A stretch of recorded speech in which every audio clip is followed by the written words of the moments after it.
Shit, wrong button.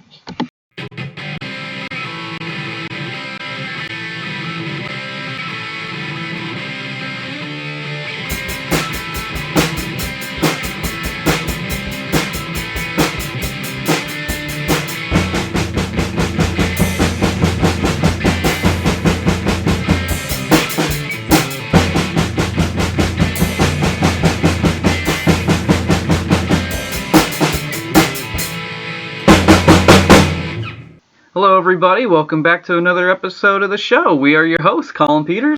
John Rochetter. Jeff Manfred. Wow. I know, dude. It's been so long. My hatred for John has actually went away for a little bit. I wanted to give you a pass because you did have COVID.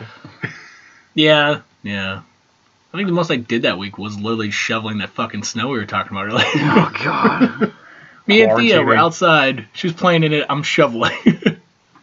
Between Pennsylvania and New Jersey, man, the snow this year was like, ugh. For the first time in a while, I think there was snow at the beginning of February and at the end of February. For an entire month, it was just snow. Yeah. And that you don't see that very often. And whatever we got, it lingered. Mm-hmm. Dude, I had nowhere to fucking go with it. It was actually taller than me at this point where I was just like, I don't know, fuck it. I know, at one point I just said, I think I'm just going to make a pathway instead. Just pile it on. Here you go. No, the last snow we had, I was at work, and Lexi's like, all right, I'm going to go out and shovel. And probably like a half hour later, she goes, hey, I just paid 2 kids to shovel it. I'm like, how bad does it look? And she's like, it looks decent. I get home, those little assholes just shoveled a path with the width of their shovel all the way down. I'm like, I look at her and go, you got ripped off. I go, tell me who the fuck they are. They're going to owe me $20 worth of work. Were they from South Park? No. They owe you $20 on a Red Bull. I was like, I think I was more mad because they charged $40. I expected, the job to be done, not like half the job. But I think what got me more mad, I'm like, you little fuckers, how many houses did you hit up like this? Like I'm in the wrong business here. You mean I still have to put rock salt on this shit? They're just like counting their wads of 20s like in their back pocket. Yeah. We're fly gangsters, yo. I was like, all right, next time you see them, tell them they have to mow my lawn at least once. Oh, fuck snow. Little gangsters. So, continuing the movies that made us theme, we are going to continue with Jeff's favorite movie today, or one of his favorite movies, which I gotta say, for all the years that I've known you, I was surprised to find out that Jurassic Park is one of your top tier films. Yeah, honestly, even as a kid, I always loved it, and I guess my love for Jeeps too, but. Because, I remember a lot of just playing with the dinosaurs when I was younger. And I still remember seeing this in theaters. And I was, 9 at the time? 8, 9? What year did the movie come out? 93, I think. Yeah, 93, yeah. So, 6, 4, 7. 7, okay, yeah. And I was like, the funny thing is, I remember the theater, not much of it. I just remember that the fact that, being in Florida, they actually had, golden palm trees and stuff. And it was, this very elaborate thing. And I'm like, wow, that's the one thing that stuck out, and obviously the movie did, but it was the T-Rex that really caught my interest. And then I was actually happy to see that they brought her back for Jurassic World. I didn't catch it the same T-Rex. Yeah, I didn't catch it the first time I saw her. It wasn't until later in the movie I'm like, those scars look familiar, so I ended up having to look it up. Mm-hmm. Nice. So I was like, that proves that those dinosaurs didn't need that whatever drug they were giving them to keep them alive. So it was a backup just in case the park went under, the dinosaurs would just die off. Obviously, it fucking survived. Yeah, it did. But it was a very surprising thing. Even as I got older, I ended up reading the books, and there was a big difference between the movies and the books. I've heard major differences between the movies and the books. Pretty much, some of the main plot points are there, but they took out so much of the extras. At one point, there are so many raptors throughout the book that they're actually figuring out a way to dig out and into the water underneath the island. Okay. And they take the scene for we later see in Lost World, the two the baby T-Rex and the mama T-Rex. They take that and actually move it from book 1 to technically movie 2. Okay. All right. And But throughout the whole thing, like even when everyone is on the tour, they keep seeing something dart past the trucks, but they don't know what it is. They still go on and do their thing, and that's when you come to find out it was the raptors the whole time. Mm-hmm. That's when you discover that, yeah, they were reproducing throughout this entire thing. So you're looking at like 30, 40 raptors. Ooh. And I'm like, oh my gosh. Flock of raptors. Yeah, and then obviously John Hammond survives the movie, but he dies in the book by the compies the same way the guy dies in the second movie. Oh, so, like, really? Okay. They picked and choose. Dieter, I think his name is. Yeah. But I like the movie. I thought the movie was a little more enjoyable, where the book itself went in more depth on the biology of the whole cloning process, too. That's definitely a big theme to Michael Crichton's work. He definitely makes these novels that are deeply rooted in scientific discovery. Because the books I've read from him, like Timeline Congo, the Andromeda Strain, as well as even like one like Pirate Latitude, he always has a forward page where he talks specifically about his discovery and his research, and basically the inspiration to the story you're about to read. Just big articles. Like for the Congo, like Henry Morton Stanley was this news editor in New York who just wanted to discover Virunga region of the Congo. Just because he wanted to. He wanted to basically be famous for discovering something that man hasn't journeyed through. And he lost a shitload of people to disease, animal attacks, and so on and so forth. And that was basically his inspiration to write the story for Congo. And Timeline, all about time travel. He does this in all of his books. They're really bold. And this movie is probably the most successful of his adaptive work, because if they took this book to heart, it would be a 4-hour long movie with just dinosaurs killing people. I wouldn't mind seeing a 4-hour cut of this movie. Well, that's where I think they probably didn't know what they were going to get with Jurassic Park originally, because this was one of these like highest grossing movies of all time. I mean, it wasn't like up there with Star Wars or E.T. or anything, but it was still a top tier movie for quite some time. And I remember it was such a big deal, and of course it was Steven Spielberg. Yeah, John Williams music in it. Oh my God, John Williams music alone, like, hell, man. Yeah, exactly. It had like everything from the classic like start of the Spielberg era, and it kept on trickling down. Of course, we were 6 and 7 when this movie came out. Mm-hmm. We didn't know that there was a book out at the time. We were probably just excited that there was a movie with dinosaurs. And one of the first things I remember thinking of was, because I loved learning about dinosaurs when I was a kid and being in kindergarten and stuff. I thought dinosaurs kicked ass. I mean, who didn't? I mean, that's part of the reason why we love Power Rangers, was because they had that association with dinosaurs as their mascot, basically. Mm-hmm. And I just remember thinking that they did such a good job in that movie at the time, where a lot of the technology still holds up, where the animatronics alone for the dinosaurs looked really well, and you felt like, man, they could be real. Yeah. They use it sparingly, too, like the foot of the T-Rex, the head of the T-Rex, and then like a few distant shots of the full body, but it's not a whole lot. And when it comes to the action, it's CGI, but it's molded in with the animatronics, and it holds up to this day. Most of it does, at least, I think. Most of it does very well. I mean, even the CGI is still, it's okay. It's not as good as it could be now, obviously, but it's still pretty solid, really. For a movie that came out in 93, which is very rare to say for CGI. I mean, I'd probably say this and Terminator 2. I was going to say, because Terminator 2 came out a year before this one, and that was kind of the film that pioneered special effects going forward. I'd go one step further and say James Cameron's The Abyss. The Abyss, okay. Probably started it a little more. I mean, it wasn't really, fully there, because they had that scene with what they called the pseudopod, which was basically like a T-1000 before the T-1000. Mm. And it's been a while since I've seen that movie, but from what I remember, I don't see the point of that character. It just kind of showed up and was like water. There it is. I think the funniest thing is Steven Spielberg movies with giant creatures end up having problems. So Bruce the shark in Jaws wouldn't work half the time. Well, the T-Rex itself, when it would get wet, would turn itself on and start moving. Oh, shit. And they didn't realize it the first time. They thought somebody turned it on. And then when they realized it was getting wet, because of obviously being in the rain, that it was turning itself on. There's a tropical storm heading their way. Yeah. I was sitting there, I'm like, who the fuck was just standing there? Also, the T-Rex was like, no, fuck this, I'm out. Yeah. Nope. It's possessed. It's like that scene in Wes Craven's New Nightmare where the gloves just, turn it on. It's like, oh shit, the T-Rex is alive. Because I'm like, they built that thing, and I'm like, who the That thing is massive. That thing could kill us. Yeah. Yo, what if the alien queen was like that if it got wet? Look the fuck out, dude. Nope, I'm out. I'm just like, Gone. later. Gone. Wait, did that thing really lay an egg? Fuck this. This movie pretty much has transcended time. Like, it spawned now 5 sequels, a TV show that's on Netflix, and multiple video games. Yeah, it's called Camp Cretaceous, and it takes place between Jurassic World 1 and 2. Well, What? Yeah, well, technically before 1, and then the lead up to season 2. Camp Cretaceous. Yeah. I've never heard of this. I hate to tell you, but he brought it up in our text conversation.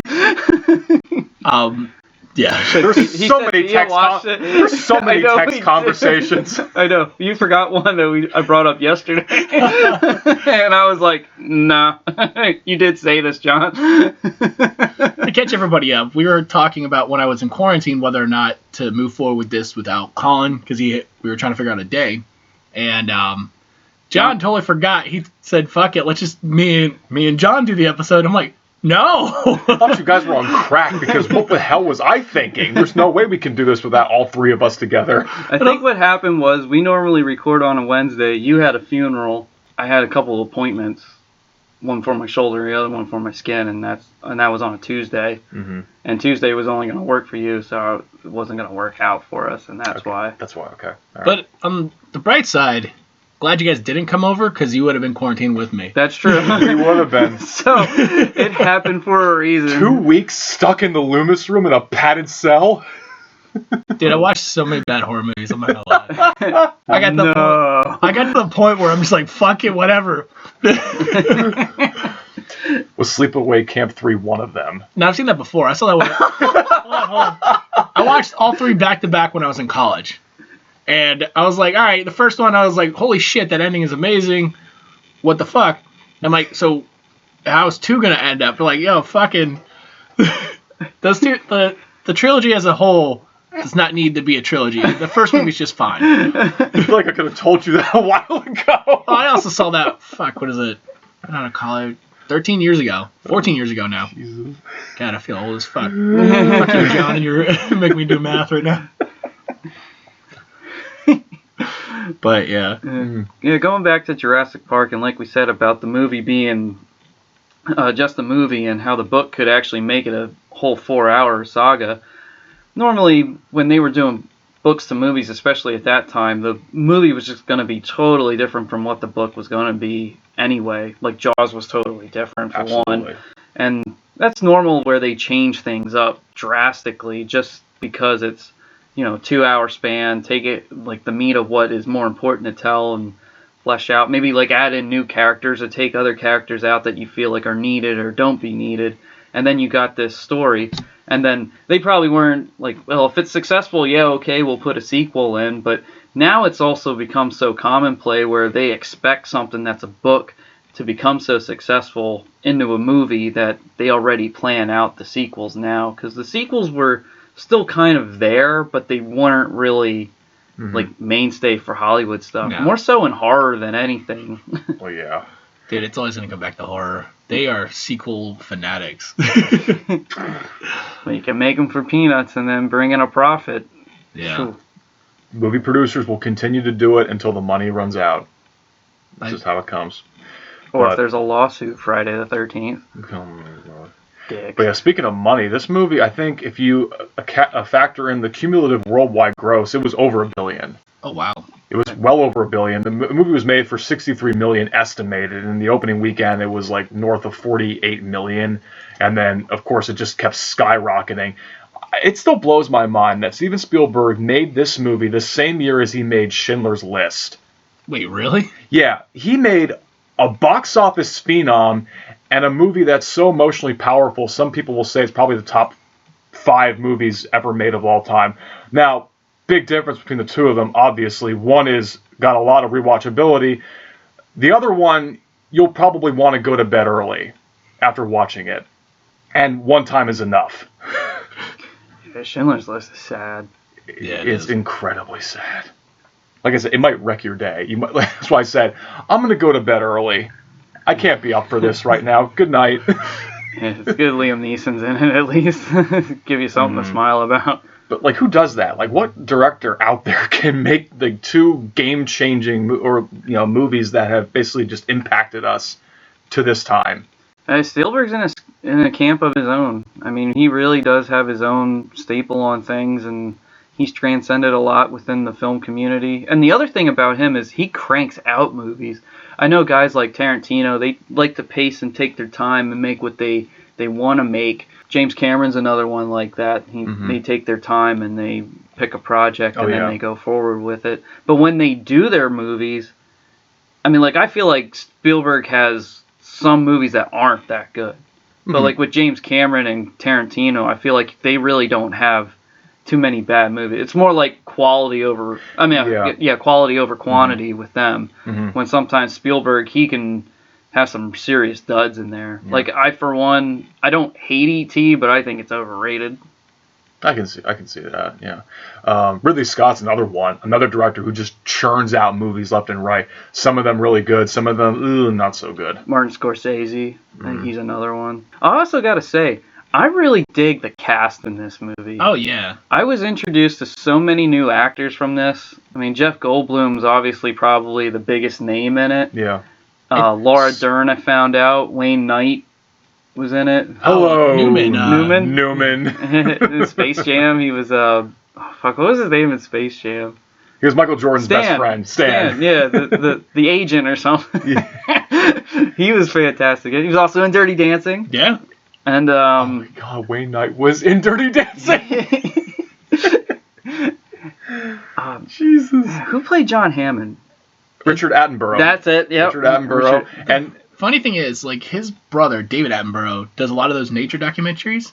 They have a very similar voice. So if they ever want to bring John Hammond's voice over, I think they could do it. Do it with David. Yeah, that'd be awesome. Because Thea watches a lot of nature documentaries, and he voices over all of them. I'm sitting there, I'm like, I thought the dude was dead, and she goes, "Oh, that's his brother." I'm like, "What?" Was he cloned in a lab? Yeah. Right. And then, honestly, the biggest one that kind of stuck out was Sam Neill. Absolutely. I mainly know him now for like all the random horror movies he did, and this one.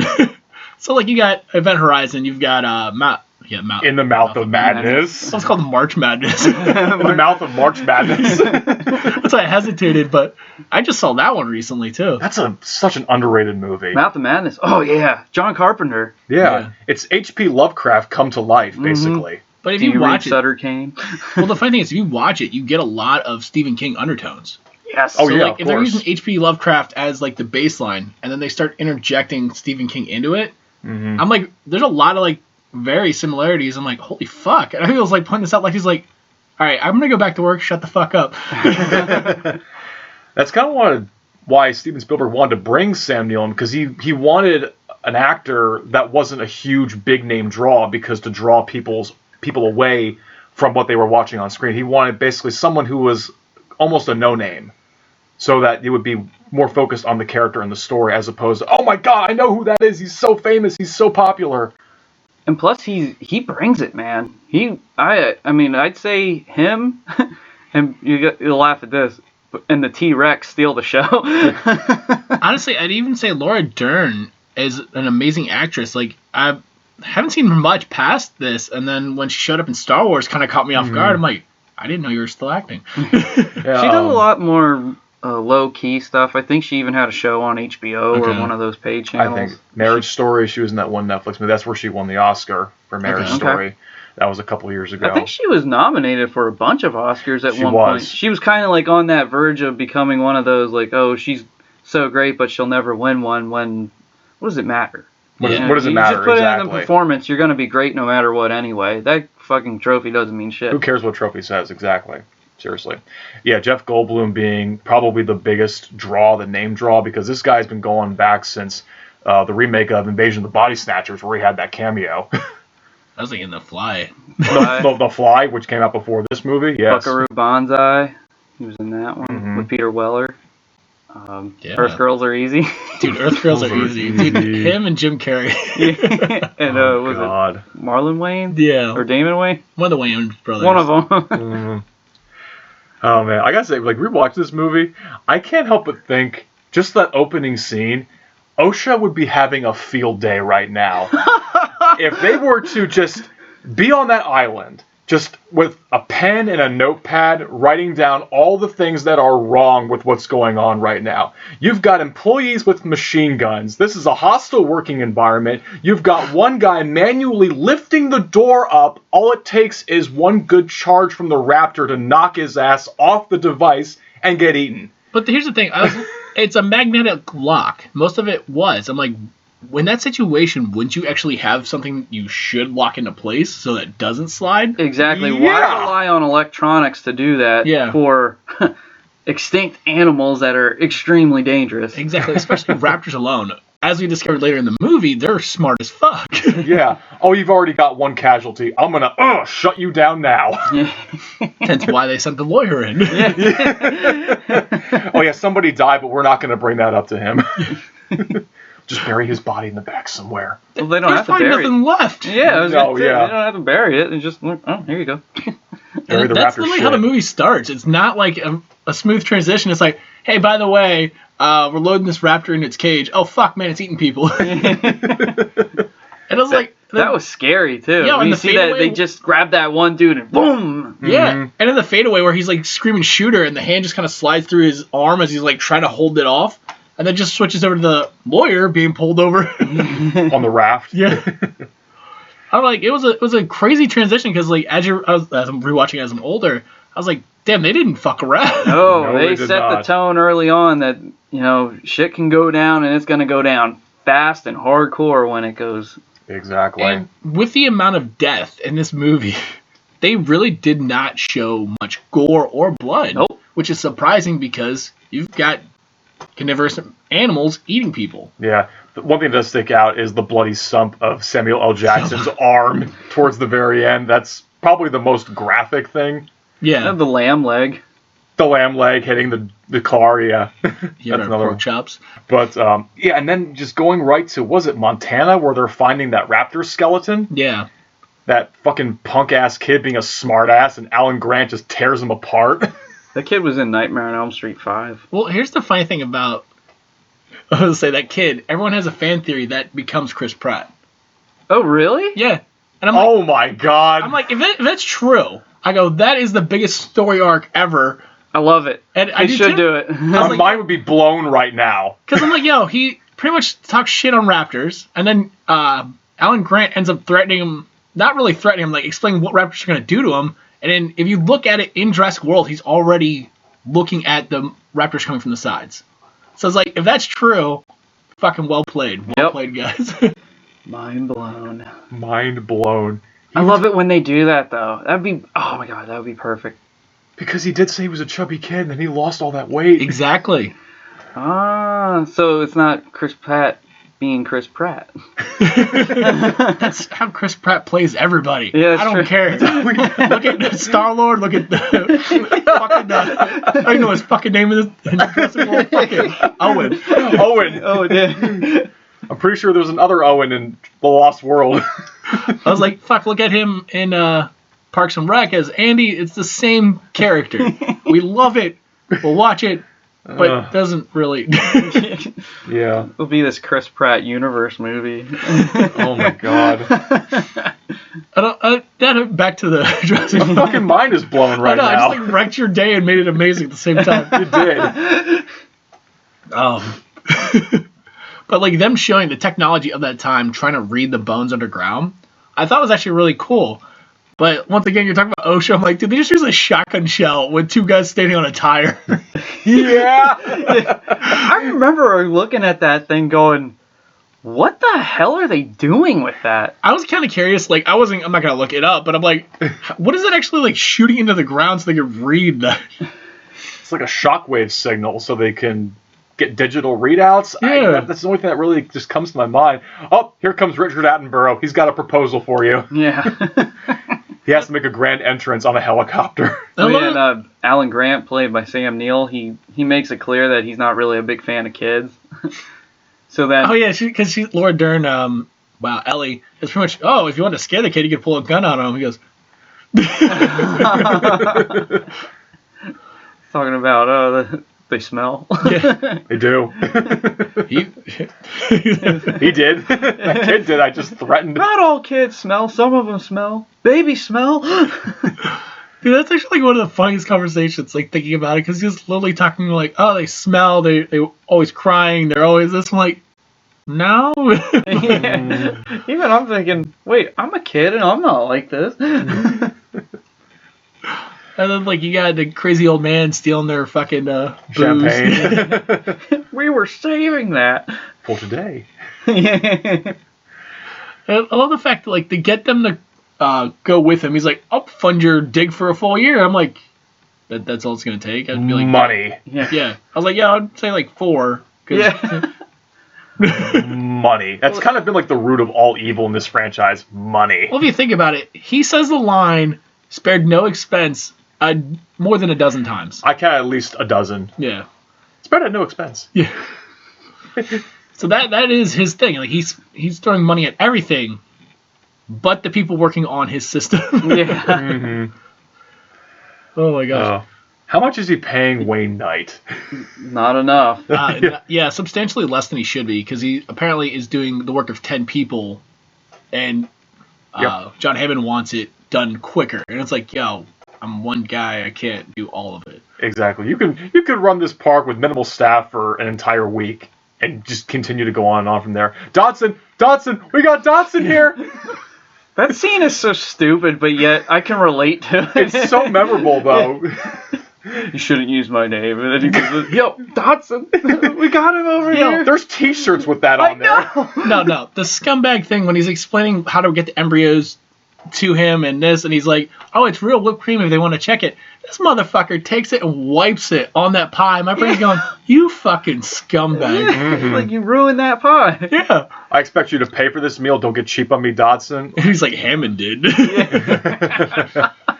Oh my god. You already know, like, okay, you've got your villain set up. You got the idea that he wants to undermine the park and basically create his own park and basically get the funding for himself and beat out his competitor. Yeah, essentially. He's breaking several laws right now. I believe it's espionage. Yeah. Stealing. Yeah. Theft.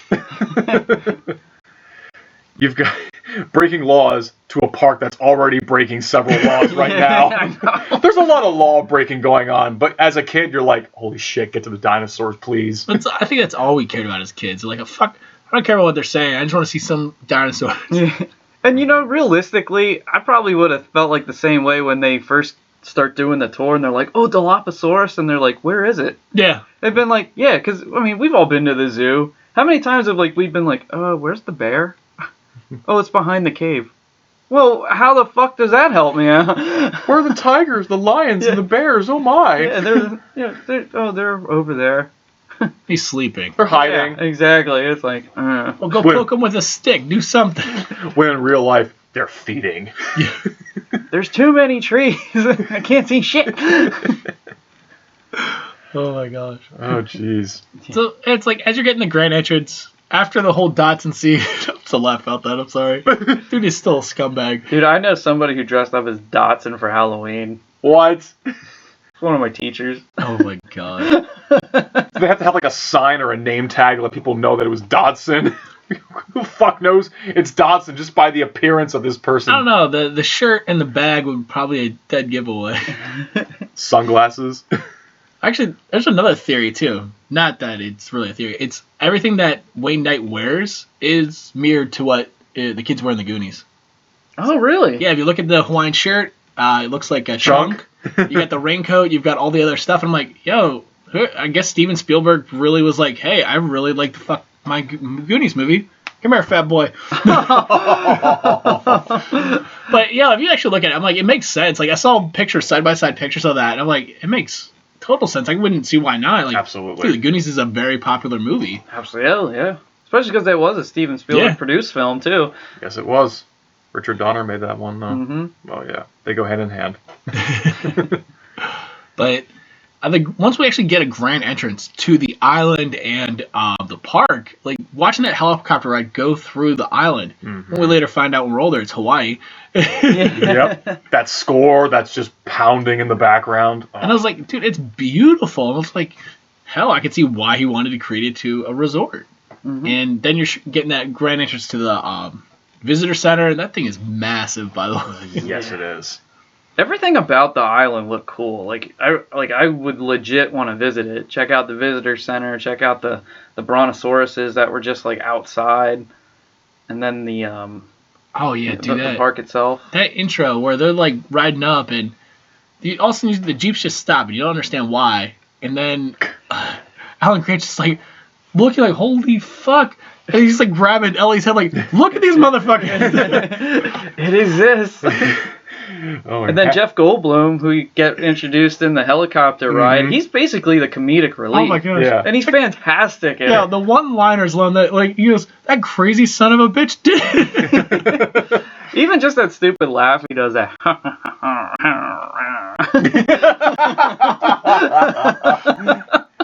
It's like, okay, who's the schmuck? But then you realize he's a lot smarter than he's playing onto right now. Oh my gosh, he's totally with it. You know, he's that guy who seems like he doesn't fit in, but really, because he dresses in all black, has a leather jacket, the sunglasses, or just like tinted glasses, whatever the hell. He's not dressed for this weather, basically. Yeah, he looks like he's, like trying to be a rock star, the cool guy, you know? Yeah. And really, he is a down-to-earth dude. He talks about how, he has 3 kids.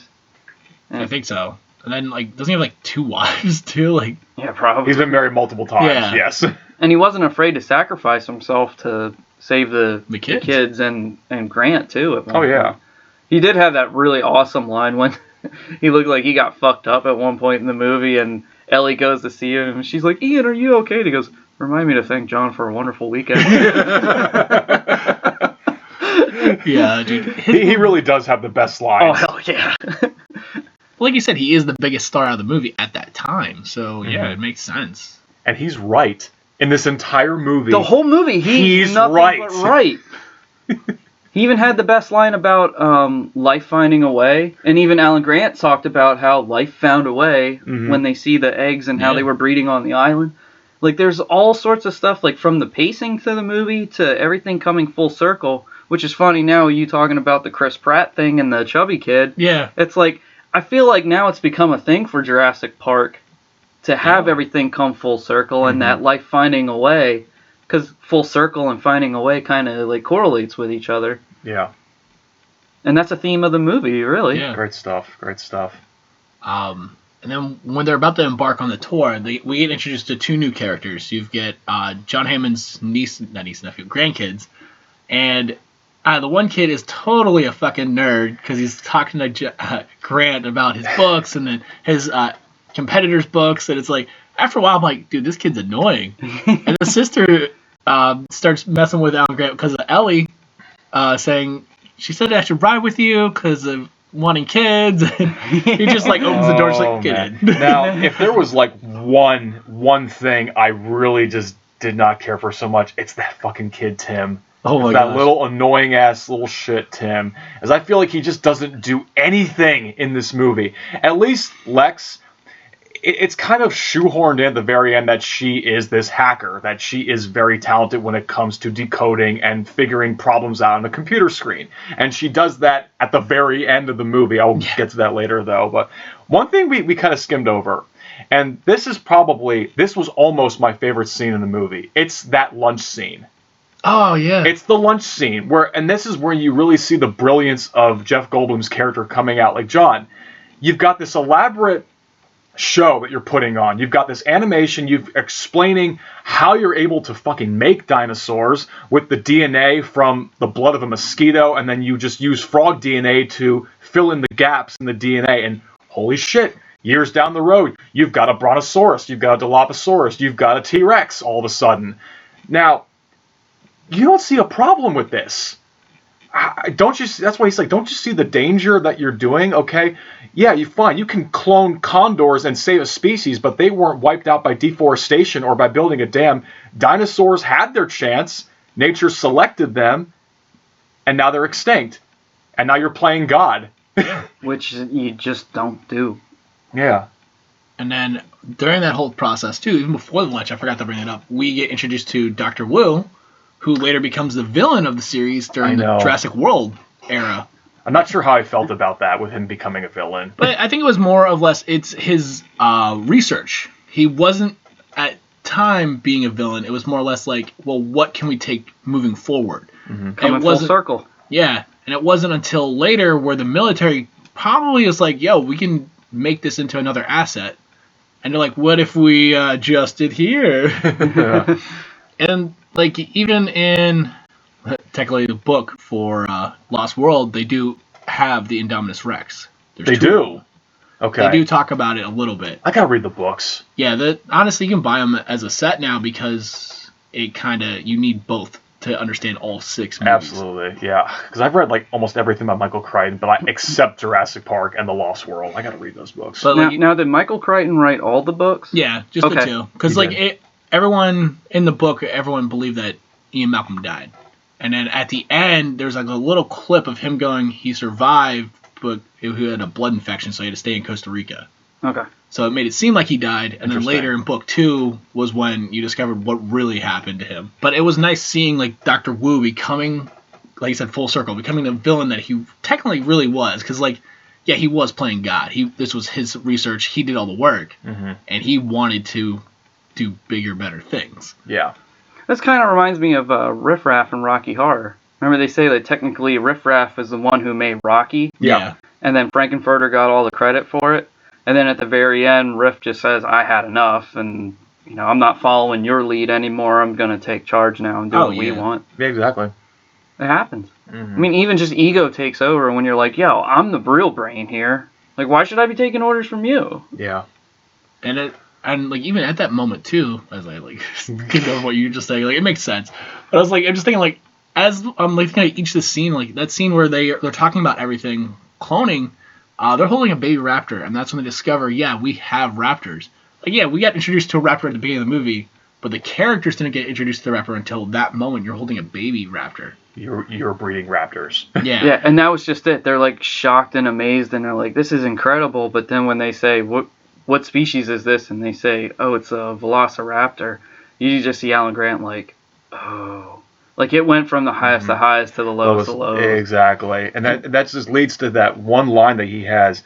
Dinosaurs and mankind have been separated by 65 million years, and now all of a sudden they're thrown into the same arena. How can we possibly know the slightest idea of what to expect? It just sets the tone for shit's going to go down later on in this movie. Now we're being thrust into the same arena with these species that we thought were dead for millions of years. What the hell's going to happen to us? What if something goes wrong at this park? Like that, shut down for good. Lawsuit, millions of dollars down the pipe. And then after that sequence is when we get led into the lunch scene where they're talking about pretty much commercializing the fuck out of this park, and then Ian Malcolm, I keep trying to call him by the real name. Yeah. Gift shops, spared at no expense. Yeah. And then it leads into the tour, but it's like those sequences, more or less the dialogue, and then showing like how evil this corporation really is. I think it's the second movie when you later find out the company is called InGen that was actually backing this whole island. Yeah. And you're actually seeing how evil the corporation is, and then how well they're placing everything just to make money. Like yeah, John Hammond's spending the money like it's fucking going out of style. The company's going, well, we got to make sure we're making this money back. And then, obviously, we get introduced to Lex and Tim on the tour, and then the tour begins, which is very lackluster. Yes, it is. What do you say, 2 no-shows and a sick Triceratops? Yeah. This is a test run. They didn't go over too well because what's it called? They don't see the Dilophosaurus, and they stop at the T-Rex compound. They don't see shit except a goat that comes out of the ground. Ian Malcolm even has that line in the camera. So you are going to have dinosaurs on your dinosaur tour, right? That thing right there. He's sitting there tapping on the camera. Is this breathing on it. Yeah. And I love the fact that John Hammond's like, I really hate that man. Why did you invite him? Why did you invite him? Oh my gosh. Then again, no one would tell him he was wrong. Yeah. And like during that whole time is when Dennis Nedry, Wayne Knight, is setting up this whole thing. He's talking to the doc, trying to get set up to leave. He's working on his, I guess, virus to shut down the security system so he can go break in and steal these embryos. Yeah. So, like, you've got the main story going, and then you've got Dennis Nedry's story kind of running parallel, which is going to start intertwining very shortly. Yeah, it meshes really well with the sick Triceratops scene where they stop and then they get to see him for real. And then the storm is coming because we're told, hey, this tropical weather storm is coming our way. They're about to experience some weather. It leads me to believe, why didn't they just kind of postpone the tour until the storm ended? They had to put these guys on the tour as this bad weather is coming their way. And then at the same time, we also got introduced to Sam Jackson, I guess, as the head coordinator for the amusement park. Mm-hmm.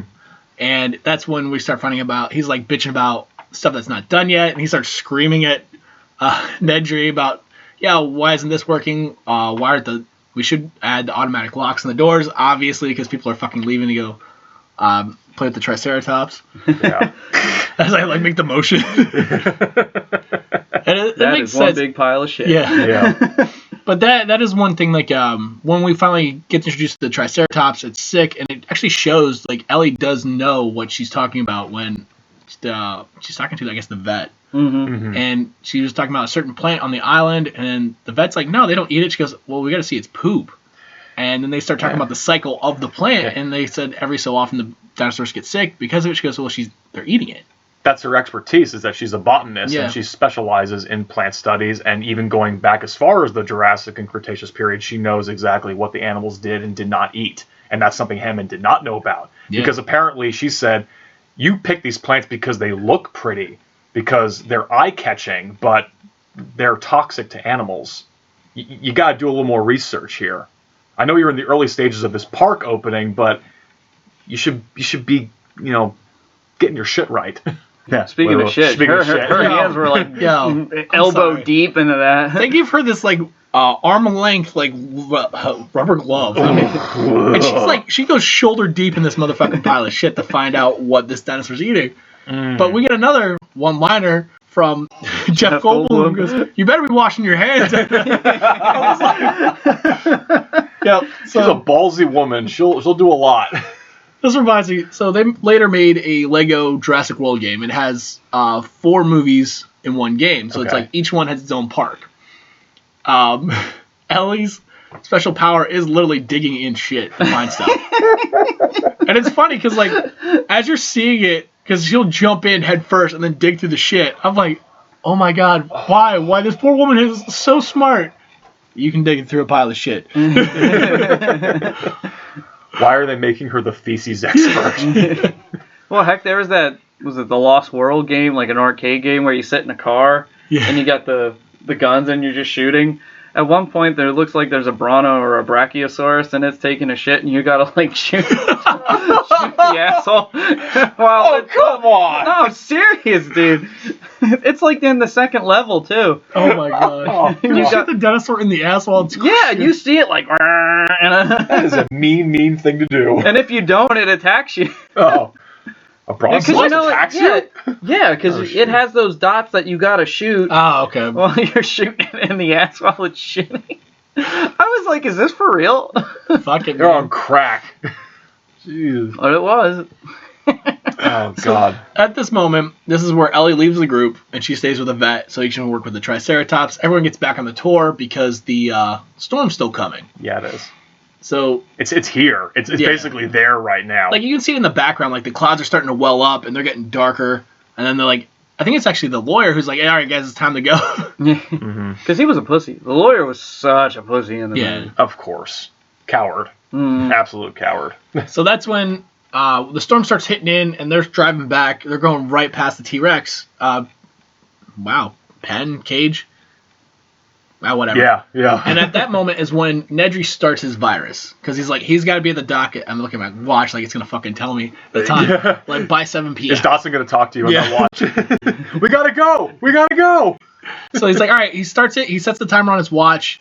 And he's all right, I can do it in 15 minutes. I can get to the dock and come back. So he sets the virus to shut down everything for 15 minutes. Well, it stops them right in front of the T-Rex cage. Yeah. Exhibit. He starts going and doing his thing about stealing the embryos. And so as this is happening, the kids are bullshitting and digging through the car. And then that's when they go back to Grant and Malcolm. Wow, I actually said his name right. Yeah. They're talking about life and kids, and that's when we discover more about Malcolm. And then I think it's Lex goes, "What happened to the goat?" Where's the goat? Yeah. There goes and the leg. hits it. I just think of that scared the shit out of me when I was a kid. There's no jump scare sound effect. It's just a leg hitting the skyline. You just hear this thud, and then you look up, and it's like, oh, fuck. Yeah. And then they kind of do that pan where you just see like the T-Rex's fingers grab the cage or the wires, because it's supposed to be, 90,000 electrified. Oh, yeah. Absolutely. And then it's just so funny. It's like that little, it leads me to one of the problems that they could have avoided. They could have either put a second electrified fence in case the one failed. They need to have backup generators at this place because holy shit, of course they're going to be tropical storms. They're in Costa Rica. Mm-hmm. Hurricanes are going to be there constantly during the weather season.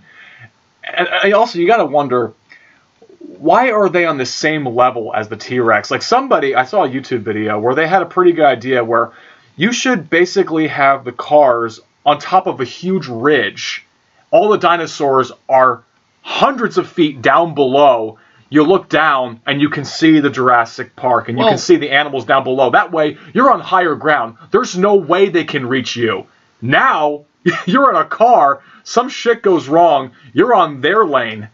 Well, if you actually, the next scene after the T-Rex, that is the inside of the cage. That giant wall that the car falls down. So yeah, you're eye level with that T-Rex, but the rest of her is actually below the ground level. So yeah, they're up there. Now you're just get to see the top. See the top. Yeah. Once that T-Rex breaks out. Oh my gosh. All hell is breaking loose now. That is where you get the most memorable shots. So you get the T-Rex coming out. The lawyer literally loses his shit and runs to the bathroom. He's hiding. Not to take a shit. Yeah. So Tim and Lex, unless they called her Ellie, are in the car. They're freaking out. And for some reason, she turns on a flashlight to get, I guess, Alan and Malcolm's attention or just get some help, whatever. It gets the T-Rex's attention now. You can even hear him turn the light off. Yeah. Oh my god, his vision's based on movement. What are you doing? Now, the coolest thing, I only got to see a little bit of this movie in 3D because they actually showed it a clip. This clip alone before watching another movie because I guess it was for the 25th anniversary. They put it out. Oh, okay. I vaguely remember that. Yeah, it was actually really cool seeing this whole sequence in 3D. I'm I could have watched the entire movie. But as soon as the T-Rex, they get the light off and Tim shuts that door. Well, actually, I think it's opposite. So he shuts the door. The T-Rex looks down and looks into the car with the eye. And you see the light on the eye and it changes. Ooh. The T-Rex comes down through the top and busts. And they're holding this. I remember they're fighting with the flashlight and then it was just 5 seconds of silence and they just look up yep. Bam! that was clever editing and just that's some good sound design right there. Quiet before the storm, and then that plexiglass then it's just two kids and a mother T-Rex. It's oh, dude, you're fucked. I don't know how true this is. That wasn't supposed to break. The glass wasn't. Oh, really? It was supposed to push down, yes, but when you actually see it break, it broke when it got smashed, and that's why I think the kids were freaking out more. I'm glad it did. It actually gave that effect. And I was I'm holy fuck. When I read that, I was like I said, I don't know how true it is, but I'm if that's true, I'm yeah, that's real fear right now. And then it goes back to the T-Rex malfunctioning.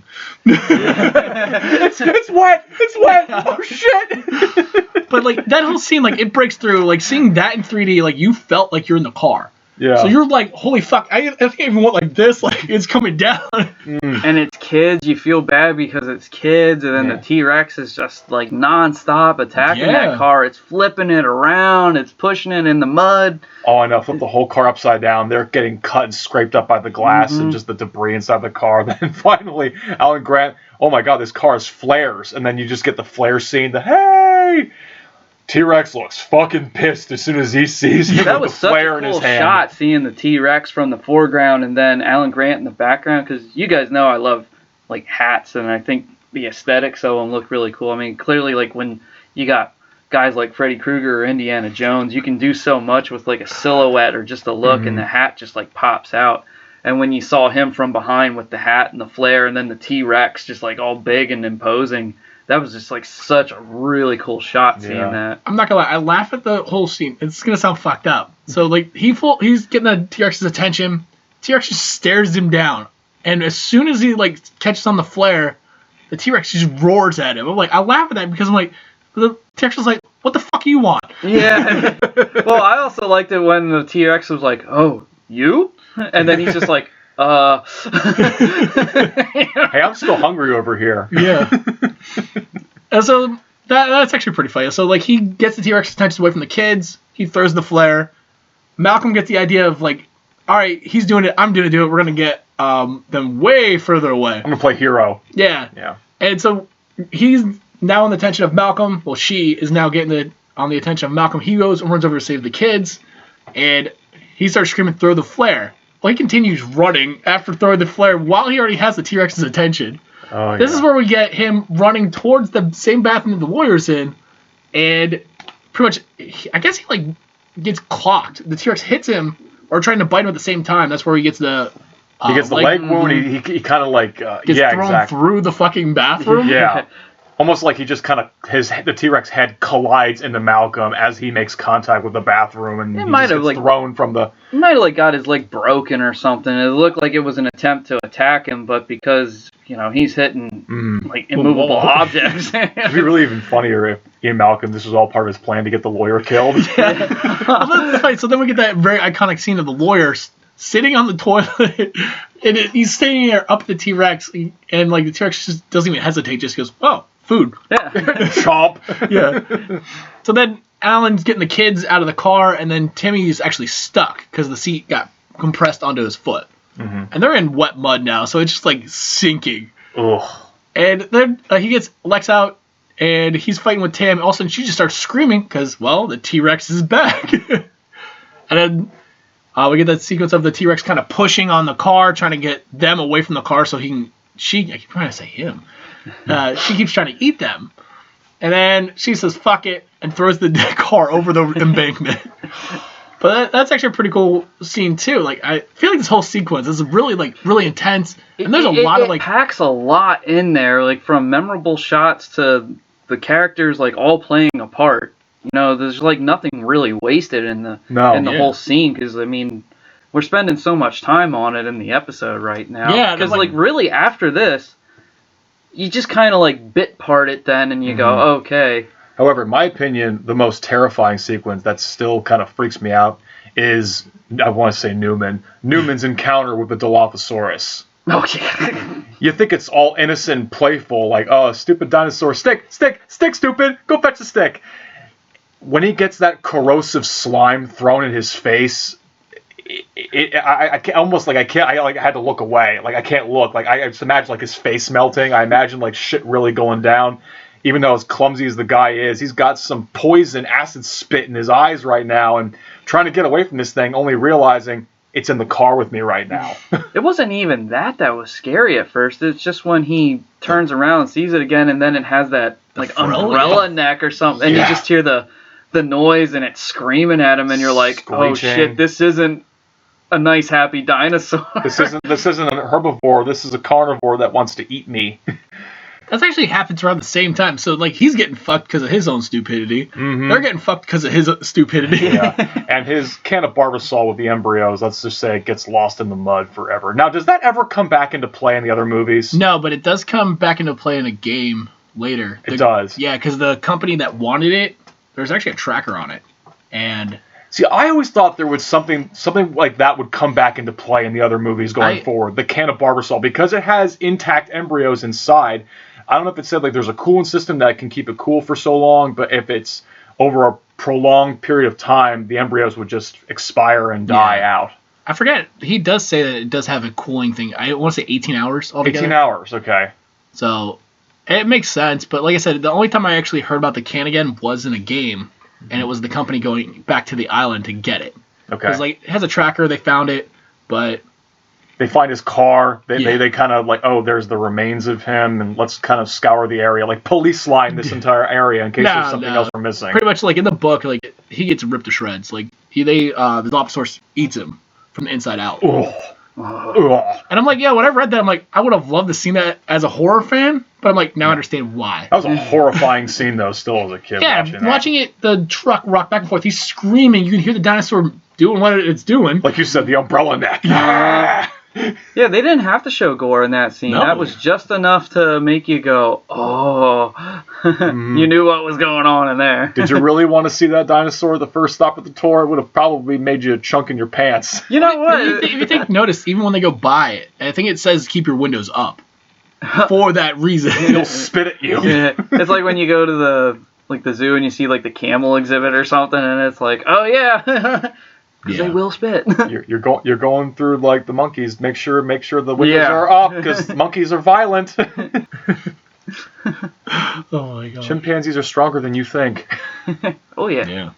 So much happens. Like we said, like once that T-Rex breaks out, it's just almost nonstop suspense until the very end of the movie. I was just gonna say the suspense then pretty much is there, and it's like you said, nonstop. I mean, from at one point, Alan Grant has to go save Tim out of the tree, and he's still in the car, and then because the T-Rex says, fuck this car, throws it over the embankment as Lex and Alan are climbing down on the cables for the electric fence. Mm-hmm. And then the car actually just misses them and then goes right into the trees. Yep. Ooh, yeah. And then, of course, you can't save the kid without the car rocking back and forth out of the tree. Yeah, I think he grabs the steering wheel and it turns the wheels just enough to start getting it off the branch going down. Yes. Yeah. And then Ellie goes back into the visitor center, and she's with Hammond and Samuel L. Jackson and that other guy Muldoon. It's such a subtle moment between her and Hammond because you learn a little bit about Hammond's character where he always wanted to give people the idea of something greater than what it was, like the flea circus.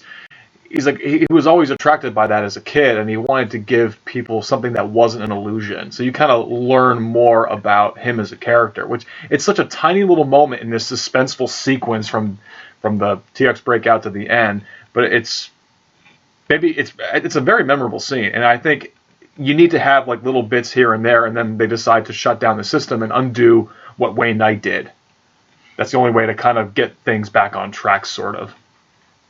And as they're figuring out what Nedry actually did, first question is like the Raptor Wrangler. I think it's like Murdoch or Muldoon. I can't remember his name fully. Muldoon.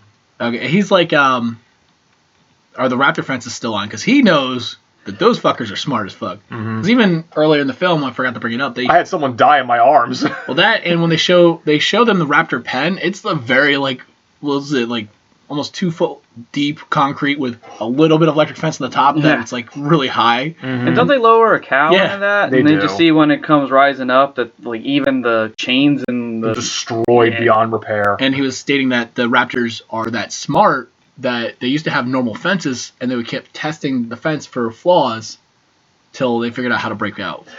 Yeah. Even like when Alan Grant is talking to the punk kid with the raptor claw, you think if you just stand still, you'll be fine. But a raptor looks at you, he's going to stare right back at your ass. And then all of a sudden, you're now surrounded by 5 other raptors. These guys hunt in packs. They don't hunt alone. Actually reminds me, one of the other games I've been playing, I played it a lot, was Jurassic World Evolution. Okay. Where once you start breeding the raptors, you can actually put them in a pen with the T-Rex. They actually will work together. Because the T-Rex is alpha. Wow. So if the T-Rex is attacking the fence, the raptors will attack the fence too. So the AI actually acknowledges that the T-Rex is alpha. No matter how many raptors are in the pen, the T-Rex will kill them. Absolutely. So they follow what the T-Rex does. So the raptors follow the T-Rex attacking the fence. They'll start testing the rest of the fence all the way down. Yeah. And then once the T-Rex breaks through, they start breaking through with it. Okay. I was like, when I saw that the first time, I'm like, what the fuck are they doing? The T-Rex does have a 4,000-pound advantage, too. So. And I was like, as soon as I saw that... That's it? Yeah, probably more. It actually brought me back to the movie where it was like, oh, yeah, they do actually try to figure out the flaws so they can get out. They don't want to be penned up. Nobody does. Hell no. It's not a natural habitat. When you cage the beast gets angry. Well, it's like what they say about great white sharks. You can't keep a great white shark contained because, one, it naturally needs to hunt. It needs to constantly swim in order to get oxygen through its body. If it stops swimming for a certain duration, it could die. Not only that, but they said they actually get so depressed if you're just giving them the food that it's almost like taking away a part of their lifestyle. Yeah. And so they're just they just kind of like get depressed and die. T-Rex doesn't want to be fed, he wants to hunt. Yeah. Actually, yeah. And then, so they start to redo, so they get the idea of let's power everything off, power back on. Yeah. So they do that, and at the moment, they're trying to figure out where the car stopped on the tour, and then that's when they say at the T-Rex paddock. Hey, it's the right word this time. Yeah. And so they power it off, they get everything to come back on, and then they realize, like, yeah, you've got power, but now you have to go to the main breaker to shut them on and off. So Sam Jackson's character goes to turn everything on. But we also get a good line from him where he's like ready to power this on. He goes, hold on to your butts. Yeah. With that cigarette in his mouth. Dude, that cigarette, dude. He had so many. I'm sitting there going, I don't know about a small area and that much smoke. Have you consumed 2 packs in the last 4 hours? Oh my gosh. Jesus. And so Muldoon and Ellie decide to go get a gas jeep and find out where everyone's at. Unfortunately, this little shed is like out in the middle of the fray where it could probably be surrounded by dinosaurs for all we know. Yeah. So then Ellie and Muldoon go find the one car that's still on, and they're looking, and then they see the footprints, and they notice the cages tore out. So they're looking over, and they see that. Oh, yeah, those bars are bent, like, backwards, inwards. Ooh, yeah. And they, at the same time, they hear Malcolm kind of, like, moaning, so they realize there's someone still here. And they find him, and they get him up on the back of the Jeep. And I'm going to tell you what, the way he's sitting, I feel bad, because there is no room in those Jeeps to begin with. Yeah. And they just, like, throw his fucking dead ass in there, like, Here, if the T-Rex gets us, it's going to get you first. And they kind of did when it was chasing him in that one scene where he's like, oh, we gotta go now. It's like a scene like out of like a video game. Must go faster. Well, that was another thing that we forgot to mention was when the T-Rex first comes, we don't realize it until we see that cup of water. Yeah. And you hear the boom, and then you see it shake and stuff. And from what I heard how they got that effect, which, by the way, the reason why I thought of that was because when Malcolm was sitting in the Jeep, he saw the water in the puddle, and then that's when he was like, oh shit, it's coming back. But how they got that effect was they said they hooked up the cup to an electric guitar, and I think they would strum it and it'd give that. Really? That's really cool. That's a cool effect. I like that. I like genius little things like that. I don't know if it was a bass or an actual guitar, but Hey. Either way, something from an amplifier that can create a reverb effect. That's really cool. I'd use a bass though. I use a bass too. Yeah. Basses are cool. But we also get one of the cool effects after they go and discover the kids are alive, but they're not at the car. They come back, and that's when he's like screaming, "Yo, we gotta go! We gotta get the fuck out of here!" Mm-hmm. And then as soon as they get that Jeep started, that T-Rex just comes bursting out of the forest like, "Fuck you, where you at?" I'm still hungry. Breaks the tree branch like boom. I like that's what he said. Like I said, Jeeps are so small, but dude's like trying to shift, and the T-Rex is trying to get them. He's like jumping, like leaning back onto the shifter. He's like, "Dude, get off the shift! I need this shit." I'm the one who's hurt back here. Yeah. You're the one that's putting me in the face of this damn thing again. It's like was enough. I think it's kind of funny. Once they get under that giant like fucking tree hanging over, and the T-Rex hits it, and it just like stops. It's like, you're too fast for me. I'm kind of full right now. I need some water to try and digest the lawyer I just ate. That's like anything. Like once an animal eats, it gets tired and it gets kind of sluggish and it needs to digest in order for it to get its burst of energy back again. Yeah, it's called being hangry. It makes me wonder though, how much do they have to feed that T-Rex every day? I can't imagine that one goat was enough. And a lawyer? One lawyer, one goat. I was like, all right, so they fed 3 raptors a cow. And I'm like, you're giving a T-Rex just a goat? Like, I get it, you're trying to entice the thing to come out. I'm like, what are you actually feeding that and how much? Because, like, you got to be having a whole farm there just for, like, oh. You got to be cloning other herbivores for it to eat at this park because you can't just be, like, importing beef left and right or other things. You got to probably... Shit. I was looking up, like, how to, like, if you wanted to keep a polar bear. Yeah, I said. I have a polar bear. I love polar bears. Okay. I was like, I love polar bears. I know you can't domesticate them, but I was like, all right, but what do they do for a zoo? And they said it was like crazy the amount of meat that you got to keep there just to feed them. So I'm like, all right, so let's just say it's like 2,000 pounds of meat a day for one. You're telling me that T-Rex is just going to have a goat? No. Gotta be 20 times that amount. Yeah. I mean, it ate other dinosaurs. Yeah, clone other dinosaurs for it to eat, and then keep cloning more of those dinosaurs and more of those dinosaurs. I think they clone cows, to be honest. Like, it would probably save more money to clone the cow and put a growth thing in it so it actually grew. And then there you go. There you go. Yeah. So we talk about condors. They can clone condors if they want to bring back the species again. You're born to die, cow. Oh, man. Probably the same fucking cow. Hey, I'm back. Oh, here we go. Yeah. Again. Oh, for some reason, this looks familiar. Why does this hurt so much? I wish the electrified fence put Timmy into a coma. You fucking I really do. We didn't get to that part yet. So I know. All right, so everyone makes it out safe. We actually get a really cool moment where they do discover that the dinosaurs are reproducing. Yes, they found a way. And then shortly after that, you get Alan Grant with Tim and Lex, actually him being a parent. So he's taking care of them. Yeah. He's warming up to him. He actually is really moments. comforting, and he even wants them by his sides. He risked. I feel stupid right now. Can't even say a word. Right now? Don't you mean all the time? You can suck a dick.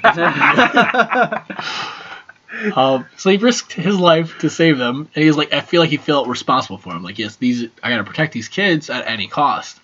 And then all of a sudden, you're just kind of hearing like a dull rumble, and you look out and you start seeing there's the brontosaurus. The brontosaurus. Oh no, that's brachiosaurus. Brachiosaurus. Yeah. And then because they have the nose on top. That's right. Mm-hmm. And so you're seeing them off in the distance. They're eating, just chilling out, doing whatever the fuck they want. And Lex is freaking out because she just went face to face with that T-Rex. Yeah. Timmy's just like, fuck it.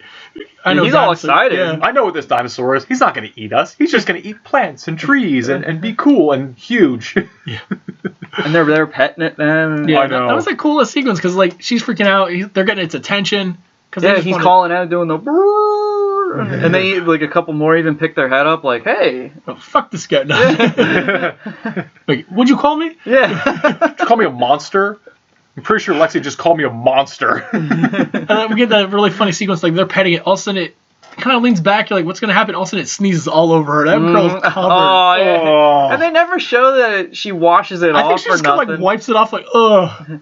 There was also that really cool scene that I liked when he was with the two kids in the tree and they were just getting ready to go to bed, and he breaks out that raptor claw again at the beginning of the movie, and the kids are talking to him about it, and he has a difference of opinion on dinosaurs and how he views them, and then that's also the change of his character officially when he cares about the kids, and then he throws the claw down, and that was symbolic of his change of everything then.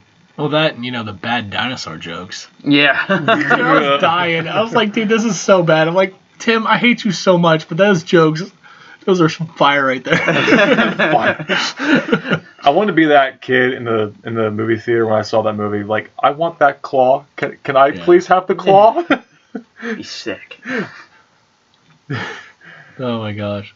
So then from this point on, everyone's trying to regroup back at I want to say the command center, but technically it's a visitor center. Command center. Yeah. Now it's a command center. Yeah. Hey, they had dinosaurs involved. Yeah.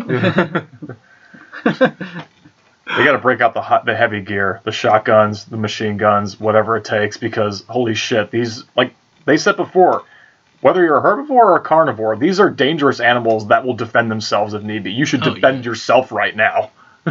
Yeah, and so they're realizing Sam Jackson has not come back yet. So Muldoon and Ellie are like, let's go turn the power on. And then John does that whole thing where he's like, oh, I should go. And she's like, really? I love the line. It was pretty much we'll talk about sexism later and heroism. That's a smart line right there. She just goes to save the fucking day. That's a great line. He's got a cane, for fuck's sake. Yeah, so her and Muldoon run out, and all of a sudden Muldoon stops. They're in the woods. I said jungle, I should say. And he's looking. He's just yo, we're being watched. And she's like, what? He goes, all right, you're gonna run that direction. Go. The fence is right there. The gate's right there. And he's just like slowly doing the shotgun with the shoulder. Mm-hmm. He's like, all right, ready? And he's like, go. And he's like walking towards the raptor. I'm like, yo, this is already a bad play. It falls into play of what Alan was saying. Like, yeah, the one raptor was here. The other one jumps out of nowhere and bites this motherfucker right in the face. These fucking raptors are tactical geniuses when it comes to... See, I kind of thought that was a poor way for him to go, because he seemed like a real Inuit sort of character, and he cared about, like, getting everything fixed, you know, and he had, like, he was probably, like, the more aggressive badass, if you will, of the movie, and I just kind of thought, like, it was a little weak for him to go out, though. I mean, it was still a strong character going out in a strong way. Yeah. And it was kind of like he did get attacked like the way the raptors would, but at the same time, I'm like, it just kind of felt like he might, like, he deserved more. Like, you'd see, like, a couple shots and be like, well, I'm out of shots now. Okay. I deserve more. And then instead he just fell for pulls the out ambush. a giant fucking knife like a predator. Yeah. Oh my God. Going down swinging, and then it's like, no, he just got attacked by the ambush. And I was like, oh, okay. But, like, if he was supposed to be the expert about the raptors, he should have known about that right off the bat. So, yeah, your theory is correct. He should have went out a little bit. Because that one raptor was just a decoy while the other one was doing all the work. Yeah, I love the fact that he just sat there the whole time like... Yeah. And then, did you notice the look on the raptor's face? It looks like it was genuinely pissed. Like, the eyes are all like, and the teeth are showing like, oh, I remember you. You killed one of my friends in the beginning of the movie. It looked you like, bastard. That's what it straight up looked like. I was like, oh, man, somebody's angry. They got beef with him. Yeah. So then you get Ellie. She makes it to not even the paddock. I guess the electrical component area. I don't know what the hell to call that. Yeah, I don't know either. Because it's all underground. It's like one door. They're like, all right, we're going down here. And she's talking to John and Malcolm. And they're trying to figure out how to get there. Get the power turned back on. I love the fact that Malcolm just snags the walkie-talkie out of John's hand. Like, you see those pipes above your head? Follow them all the way to the end. But John Hammond, you really didn't do enough work here. Like, just give it to the professionals. Yeah, the guy that wasn't even there knows what the fuck's going on better than the dude who built it. Yeah. I know. And then, you're the money, let me be the brains right now. Although he did know how to tell her, like, you push this button and that button and that. Yes, he does know the system. Mm-hmm. He just didn't know how to find it. Yeah. So then she starts powering everything up, and that's when we discover what happened to Sam Jackson. Because the raptor decides to break through right as she's like done powering everything up, and you're like, holy fuck! Another good scary moment. And then like she falls back into I guess piping or electrical conduit, and the hand just kind of like hits her in the shoulder, and she's like, oh, and turns around, it's like an arm, just an arm. It's a bloody stump of an arm. It just falls like right off. That's what I feel like the other movies are missing. The idea of just this violence nature and just some of like the horror nature of these Jurassic Park movies or Jurassic World movies, because these other movies I noticed, they're kind of bloodless. Yeah, they focus on the action and suspense more. I don't know. Some of the Jurassic World moments, I think that could have been a really terrifying moment. Instead, it was just kind of, okay, it's done. Or like, oh, that guy's getting eaten up. I should be seeing like blood flying everywhere. No, not a single drop to show for. That's not realistic to me. I'm saying the best thing we got out of the sequels was, Jimmy Buffett snagging 2 fucking margaritas while those pterodactyls were going down. Oh, fuck. To me, it was the Mosasaurus eating that fucking Indominus Rex. I wanted to see the Mosasaurus for so long, and I'm glad that movie gave it to us. Oh, my gosh. So, back to the original now. Yeah. She gets out because that raptor is hot on her trail, and she's able to get out. I like that she's even like fighting it, trying to figure out so she shuts the fence, trying to like knock it back. Raptor gets more pissed and like, oh fuck you, and then she starts booking it. I mean, the only thing they didn't show was her leg gets hurt. She starts limping, but they don't show how. I'm guessing it's when the raptor comes at the fence and she kicks it. I'm thinking like one of the claws caught her. Maybe. There's also like a light attached to her leg too as well, so it was kind of like dead weight. Like, okay, get this thing off of me. I'm trying to get away from you. I don't have time to get it off because I got to keep moving, otherwise this thing's going to eat me. And then at this same time is when, Alan, Tim, and the kids, and Lex, I should say. And it's all spliced together with the buttons being turned on to control the electrified fence and all the power in the complex. They're trying to get over the electrified fence, which they know is dead. I love Alan's joke when he pretends to get shocked by I love the that fence. scene. But the fact that he tests it first, he takes a stick, he's like, cool, I'm gonna throw a stick at it. Nothing happens. And he's slowly, it's a slow build too. Like now you're wondering, like, yo, is it actually on? That's the kind of prank my dad pulled with me the one time. Dude, like, my dad did that too. They pretended to be like getting electrocuted while jump starting a car. And No, in my backyard, in my old house, there was an electric pole in the backyard. Yeah. And it literally had the wires that would come down from the pole and into the ground. And my dad went, ah! And he goes, Jurassic Park. I was like, oh my God. Yeah, but here's the thing. Tim and Lex were so tiny, those gaps in They between. could have just fit right through the... I get out. I know. He's a bigger man. He has to climb up and over. They could have kids coulda squeezed right through. Yeah. There's a couple scenes that, like, I'll tell them when we get to our least favorite thing, but because there was one that was just so freaking obvious that I was like, this doesn't make any sense to me. But yeah, I was like, why can't the kids just climb through that? But it was, again, suspense. I mean, Steven Spielberg's great at building suspense. No, he is. Absolutely. I mean, I know we kind of do like, wouldn't you really just do this? But I still watch it and go, it's fun because it's a movie. I think we lost that a lot of ways because too many people look for realism. And it's like, dude, just get lost in the ride. It's a movie about dinosaurs that are cloned, and it's an amusement park. There's no realism. It's like that song by the guy who plays Biff in Back to the Future. He's got that song called The Question Song, and they ask him. Apparently, people do say, "Do those hoverboards really fly?" And he goes, "It's a movie." It's true. Yeah. It's a genius song, actually. I recommend checking it out. It's hilarious because he does a stand-up and he just nails everything. Yeah. Oh my god! And yes, the park is not open. It's a test. It's all a test until shit hits the fan. Actually reminds me, sorry, I'm getting a little off topic, but not really.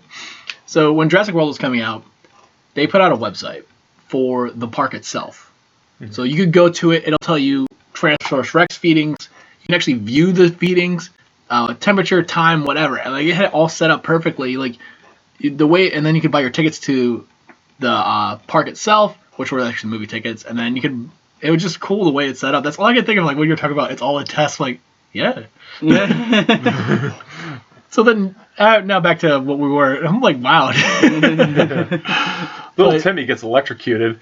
Yeah. So like you said, building suspense. Kid, they like I said, they could have just climbed through. Alan would have.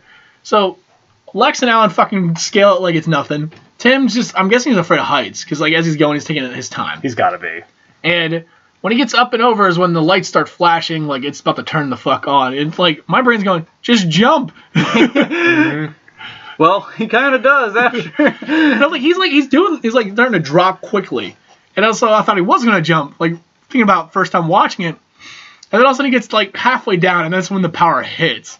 I mean, literally hits. Boom. But they do have a kind of little bit of a dark joke in there. Alan's like, all right, on 3 you're gonna jump. So he goes 1, 2, gets hit with the electric, and he does CPR, gets his kid back to life after, his heart just jump started. 3. Yeah. I'm like, yeah, that is so fucked up. It did get a little bit of a laugh out of me, despite how annoying he is. And then later, he's starting to pat his hair down, trying to like, all right, you're okay. It's like hair just like fucking. That was funny. Big Tim, the human piece of toast. Yeah. And then you saw that Alan ripped off his handkerchief that was around his neck to wrap his hands with. That was really cool. That was good. They made it back to the visitor center. Grant's going to go look for Ellie and anybody else he can, and then we're in that process. Lex and Tim start eating lunch at the buffet or whatever. They're getting their fill. I guess, dude, not being able to eat for how many hours? You finally get a chance to eat. They're like fucking foods everywhere. Like, obviously, there's no power, so they're... But guess what?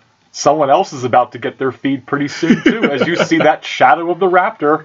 I have to admit, that's a pretty cool sequence. So, like, she's eating that Jell-O. She's fucking scarfing that Jell-O, and she's looking past Tim. He's eating, I don't know, what's that, pudding? They're looking past each other because they can see the shadows of the 2 raptors in the background. I know she's eating Jell-O, but what's Tim eating? My wife's right here. Say hi, Lexi. Hi, Lexi. Hi. But she sees the raptor. There's actually pictures of the dinosaurs on the wall, like I guess a window, and there's a mural, I think. Yeah.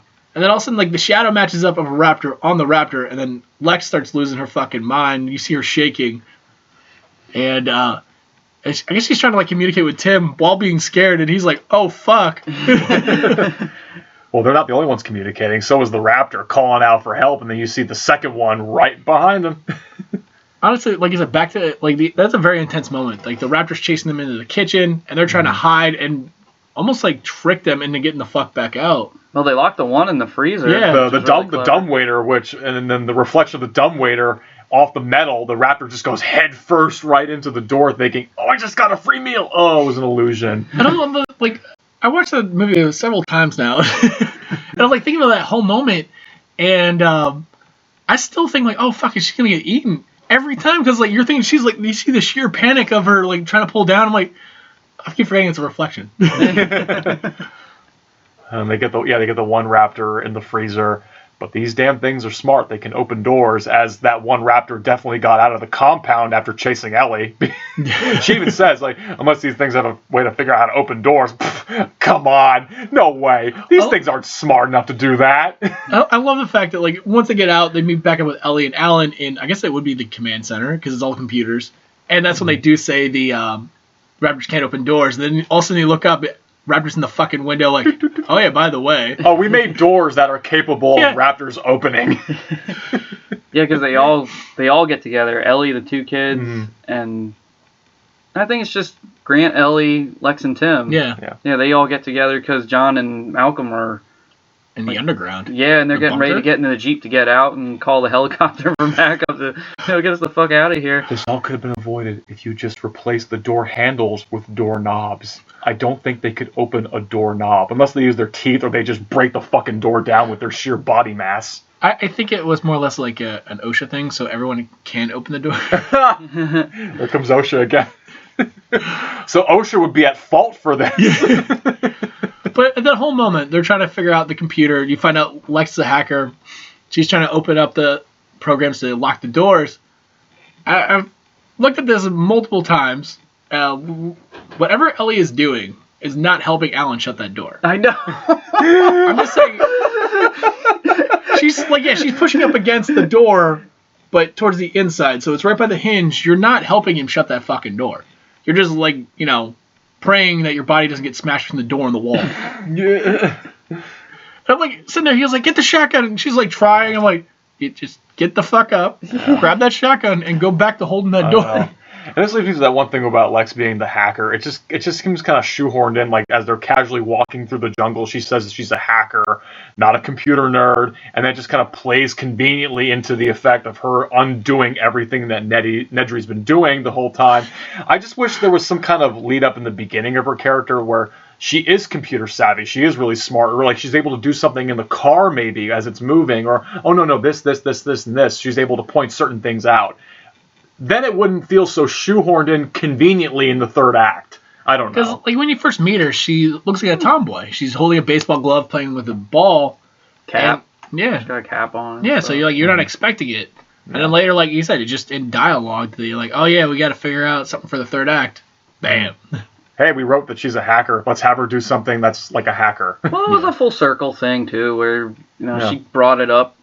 Like for a brief second, but you don't expect a kid to do that, and I thought it was cool to see the kid triumphant over the adult stuff that like just totally killed everything. I just wish it wasn't so shoehorned in, like casually thrown in with a line. Like I wish I saw her doing something like early on in the movie. Oh wow, it's telling her that she is very computer savvy. She knows what she's talking about, not just some line that's thrown in. All of a sudden, she's doing everything in the very end. Mm-hmm. I would have liked some build-up. Maybe they just thought that because there was so much in the movie already that it was just something that you could... There could have been like a small little scene in the car where she's pointing out certain things, or she's very knowledgeable about how computers work. That's something I would have preferred. I think it worked out well, though, just because when she got to the computer, she says, I know this system, but she didn't, like, she was still playing with it. It's not like I know. It's not like, so that's why I think it doesn't really bother me. I'm being nitpicky. Yeah, but and that's fine. But I'm just saying, like, from my point of view, it didn't bother me because of these reasons why. Like, maybe it might give you a different perspective if you see what I'm saying with it. Yeah. I don't know if it does, but No, I'm just saying it was painfully slow too. Yeah, suspense because of the door. Yeah. Oh, you talking? It was dial-up. Okay. Dial-up, fuck, man. I feel like there's a hand crank on the side that Tim had to keep fucking spinning while she's like, well, I'm gonna move the mouse like a millimeter at a shot just to fucking. But we're forgetting the "you got mail." You didn't say the magic word. Don't you want to punch the screen every time you saw that? Oh, With him as Elvis Presley, he's dressed up in like some flamboyant 1950s costume, shaking his finger at you. Son of a bitch, I hate you. You're dead, but I hate you. And then Samuel L. Jackson actually goes, please. Well, the cigarette's like barely hanging in his mouth. Oh, it's like number 10 for him. Oh yeah, so the Raptors, they can't get through the locks, but they can get through the glass. Well, the first thing is we get Alan Grant calling John, going, "Hey, the power's back on. The phones work." And then all of a sudden you hear shots because he's holding the shotgun. He shoots. Why the fuck he shot at the Raptor through the window? Yeah, I don't. Then the Raptor breaks through. Just weakened the glass and just made it easier for it to get through. Who's like, well, fuck this Raptor. I'm gonna shoot him anyway. Well, I think doesn't Ellie say they're coming in through the glass? Yeah, she does. So maybe they were already like coming through. Maybe they're breaking through, like they're already pushing their weight against it. And he probably figured, well, fuck it, it's us or them. Right. Ooh, Ellie almost gets her leg chomped off when the Raptor breaks its head through the grate. Yeah, they kicked that She's rising up in it. Got a little ahead of yourself. So they see the drop ceiling. They figured out they can climb on that and get out because there's a vent up there. Mm-hmm. Raptors are in. And that's when the Raptors realize they're above them. And it starts, like, pushing up on the fucking drop ceiling. Yo, they kicked that Raptor square in the face, too. It's just like, boom! That was several times, too.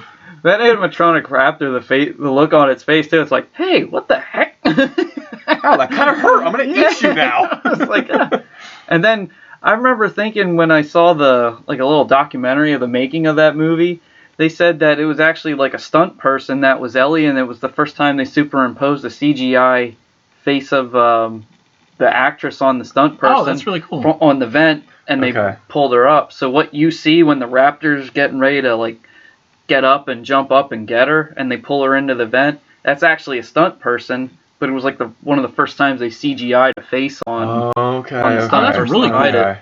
One thing I loved about that lobby was just the skeletons, the dinosaur skeletons, and I'm glad that came back into play because they go down that vent, they get back into the main lobby, and they're climbing on the T-Rex skeleton. I think it's like I forget what exactly the T-Rex skeleton is combating against because it's several dinosaurs that are playing in this diorama scene. The Raptor jumps on one, breaks the whole thing apart, and the whole thing is like trying to climb on this rickety skeleton as they're trying to get the fuck off of it.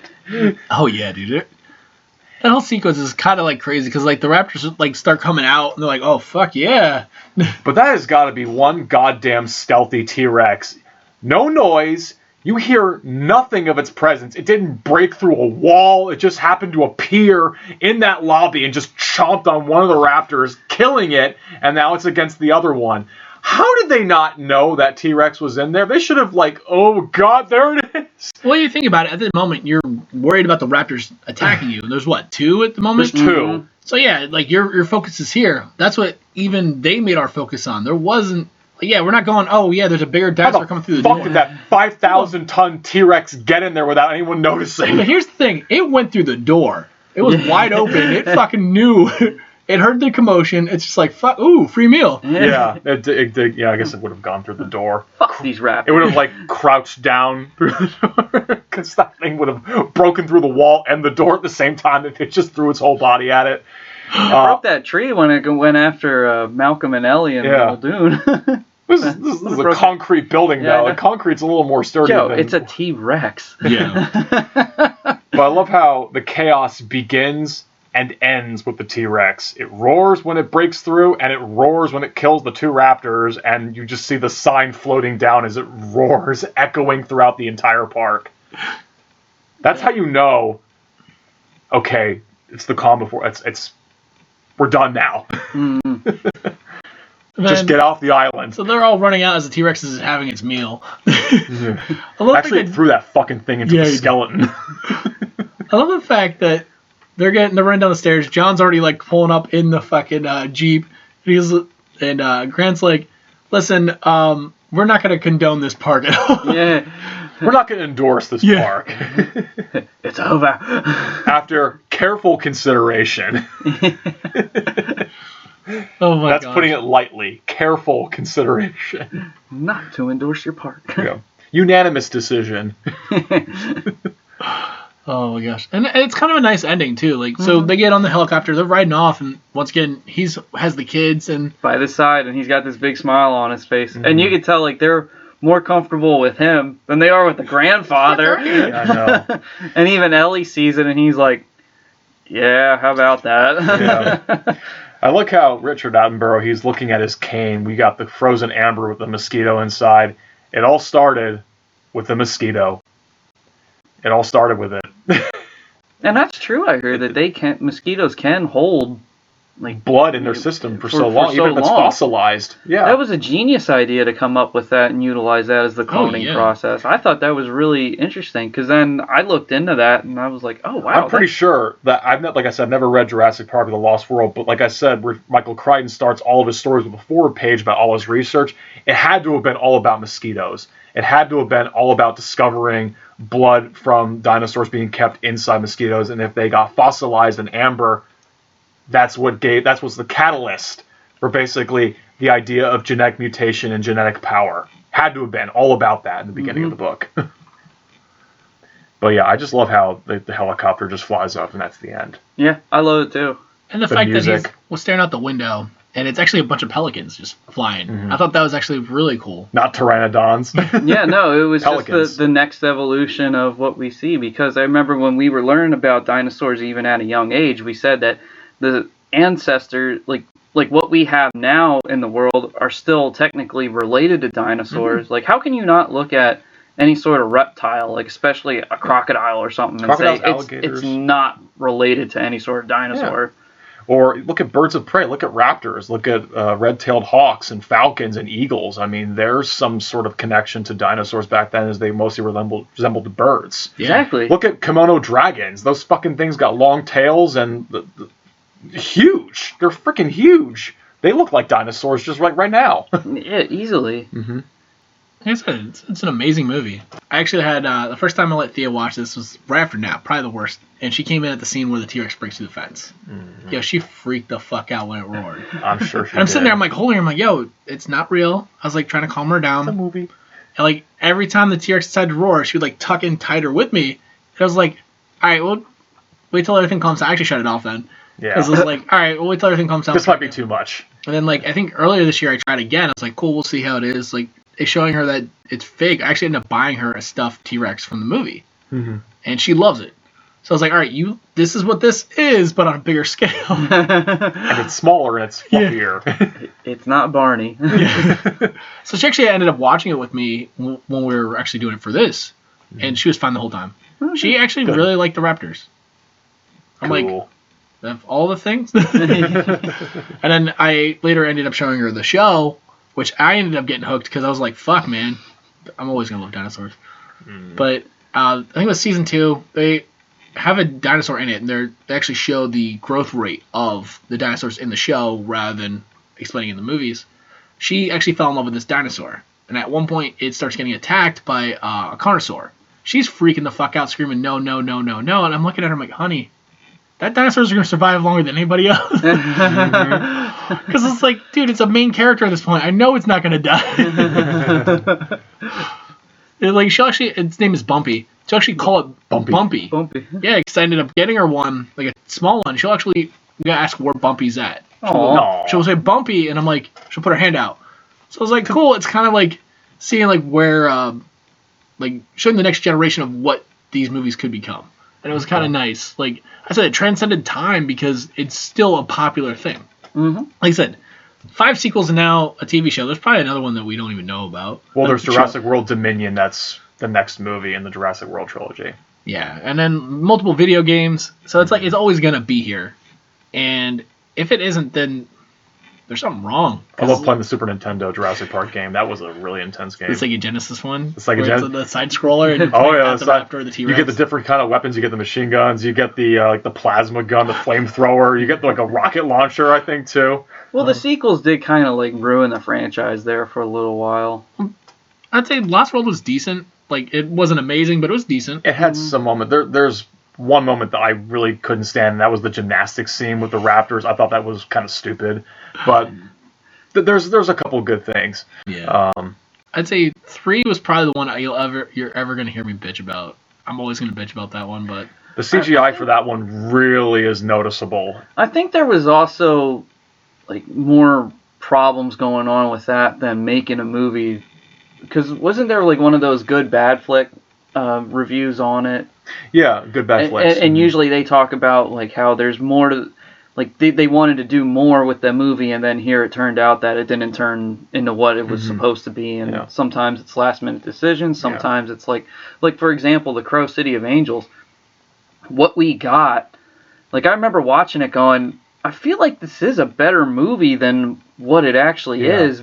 Because, I mean, it's not great, but it's still a decent film, but it feels so off. And then here I found out that the producer said, oh, I want this cut, I want that cut, and they took scenes that happened, like, later in the movie and, like, put it before, and I was like, what the hell? Mm-hmm. Yeah, and they said they have the shit, like, the scenes for it, so... Like, I think one of the big things was they said Shout Factory should just buy the Crow City of Angels and put it out the way it should be. Yeah. And upon reading it, I said, see, now everything makes sense. And there's even a comic book of City of Angels, and it's like, this is what the movie was supposed to be. And I'm like, that would have made a good movie. It would have. And it would have actually have had a story arc to it and probably would have continued on, which I think is what they wanted to do, because I had read Brandon Lee was supposed to do 2 more movies. Oh, okay. And I think the Skull Cowboy was supposed to play a bigger part into him carrying on. Sequels and everything. So I think like Jurassic Park 3 had that same similar effect. Because I remember when I watched it, I said, there's something decent with this movie, but what we got wasn't decent. Right. Yeah. What we got wasn't what was initially planned or filmed. Yeah. Like the ending was absolutely horrible, the Jurassic Park 3. I think the biggest pull for it, they brought back Laura Dern and Sam Neill, where Lost World brought back Jeff Goldblum. Mm-hmm. So it's like, all right, so you got the main part of the main cast to come back. It was kind of cool seeing that. And past that, it wasn't amazing, but they had moments where when it finally got to what we all know is technically a reboot, Jurassic World, they went back to square one. But they also acknowledged the fact that all these other movies have happened. Yes. And it was kind of cool. So it's like they built a universe on top of the universe we already knew and kind of expanded it and brought it into the new era. I was let down by Fallen Kingdom. I'm just going to leave it at that. Although I did hear Dominion, the latest installment, so it's supposed to have Jeff Goldblum, Laura Dern, and Sam Neill come back. Yeah. And are the kids supposed to come back too? I have no idea. I don't know. I just saw a picture of the one who plays Lex recently. I'm like, she doesn't look really like she aged at all. Really? I should like explain the words. Like it was just kind of funny. Like, oh shit. Well, you might think I'm off topic here, but did you guys watch Bohemian Rhapsody? Yes. The actor who played John Deacon was Tim. Really? Yeah. I didn't know that. Wow. Well, there you go. I didn't know that either. Huh. So he goes from being an annoying kid to growing up and not talking at all. Oh my gosh. Oh Jesus. But I think Dominion's supposed to be the last. Like I think it's supposed to be the last. It would be a nice ending, bring everyone back for one last movie. And that's what I like. If you can have everybody from their beloved original and just give them one last hurrah, because if it's kind of like they say, if they're still alive, yeah, do it. Yeah. Which is like one of the most disappointing things about Star Wars, how they totally fucked those movies up. I felt like we never got a good hurrah. Like we got something with, was it the first one, Force Awakens. Force Awakens. Yeah. And then it just totally drifted off, and it was like this is the last big hurrah that we got from the originals. Yeah. Unless they decide to do like episode 10. I don't fucking know. I think they should just totally ignore them. No. I mean, as sad as it is, because I'll still like Force Awakens, but I do. The other two, I don't know how I can talk about them without getting slightly heated. It's kind of sad when some people think that the prequels are better than those movies, and I'm like, whoa, that's an interesting debate there. You want to open a can of worms there with some people. That is definitely something to talk about. Jurassic Park, just being a movie that came out in 1993, and with its great use of CGI, animatronics. I mean, that fucking Triceratops just being all animatronic. I'm glad a lot of the majority of the movie is animatronics. It's great movie magic. Yes. Honestly, I remember going to Universal shortly, either before or after this movie, and they had the ride, like a Jurassic Park ride. The water ride. Yeah. Yep. And I remember that. And I also remember it was probably Back to the Future. I was thinking, like, they had that 3D ride, too, where it was all inside. Yep. Terminator 2 was another one. That was a fun ride. And it's cool. Like, Universal is, I feel like, the creature movies, because they always have the big creatures. Well, they were the monster movies back in the day, and they weren't afraid to utilize makeup and special effects, and that's what that was Spielberg's company. Yeah. Same studio that did Jaws. Oh yeah. I say Jaws. You've got the more recent Godzillas. I was like, yeah, they are still the creature features. So it's like I'm always going to look to them for my monsters. I actually think Godzilla's under the Warner Brothers logo now. Yeah. Well, better than Godzilla 2000. Fuck me, my God. Wait, Godzilla 2000? Hey, that kind of went old school. No, it wasn't Godzilla 98. No, whatever, 98. Ugh, I call it the 2000 Godzilla. Might as well be made in 2000. Because there was a Godzilla 2000. That was actually alright. That was entertaining. I'll just say Roland Emmerich's Godzilla, or the Gyno, the Godzilla in name only movie. That's not Godzilla. That's not Godzilla. I don't care who the fuck you are. That's not fucking Godzilla with Matthew Broderick. See what I started? See what you started? Because Godzilla is a radioactive dinosaur. Radioactive lizard who can breathe fire. He's a dragon. Oh my God. A 5,000-ton kimono dragon who breathes fire. Fucking awesome. Nuclear fire. A nuclear fire. Which is even better. Oh my God. Yeah. That's coming out soon. Godzilla v. Kong. Even Jeff Goldblum's like, what they got in there? King Kong? No, Jeff Goldblum. This is Jurassic Park. King Kong was not around during the Jurassic Park era. The Jurassic era. Come on, man. You should have known that. You fuck? Come on, man. You're supposed to be a smart guy. King Kong's not back there. The fuck? You're right all the time in this movie, except for that one line. I think it was just being a smart. I know. I'm being a dick. But honestly, like, even, I'd say, we were talking about that soundtrack a little bit, but that plays a big part. Like, everyone knows that theme song. It's like, it sticks out. You know what movie it is. Mm-hmm. And, like, very intense moments, the music actually fits really well. Like you said, even the pacing's really well. Like, half the time, I don't even realize it's almost a 2-hour-long movie. The only time I felt like something was just kind of off was when those Grant and the kids are running and those other dinosaurs are running with them in the field. And then the T-Rex comes and eats one of them, and they're like, you see how it eats? And Lex is all like, can we go? And Tim's just like, look how much blood. I think the thing was like showing Alan Grant's theory about them being birds was like the Gallimimus are flocking. Mm-hmm. And that's what I think that whole moment really was. And then the T-Rex is like, fuck you, I'm still here. Did you forget about me? Yeah, I'm not saying it was a useless scene, but it just felt like that's where it kind of slowed down. Okay. Because everything really played a part in it, as far as I remember from watching it. Every scene benefits the plot moving forward. Or it comes back to something that was said. Like, there really isn't any unanswered questions, at least not that I can think of. Or provides character development as to motivations for the characters. So. Exactly. Yeah.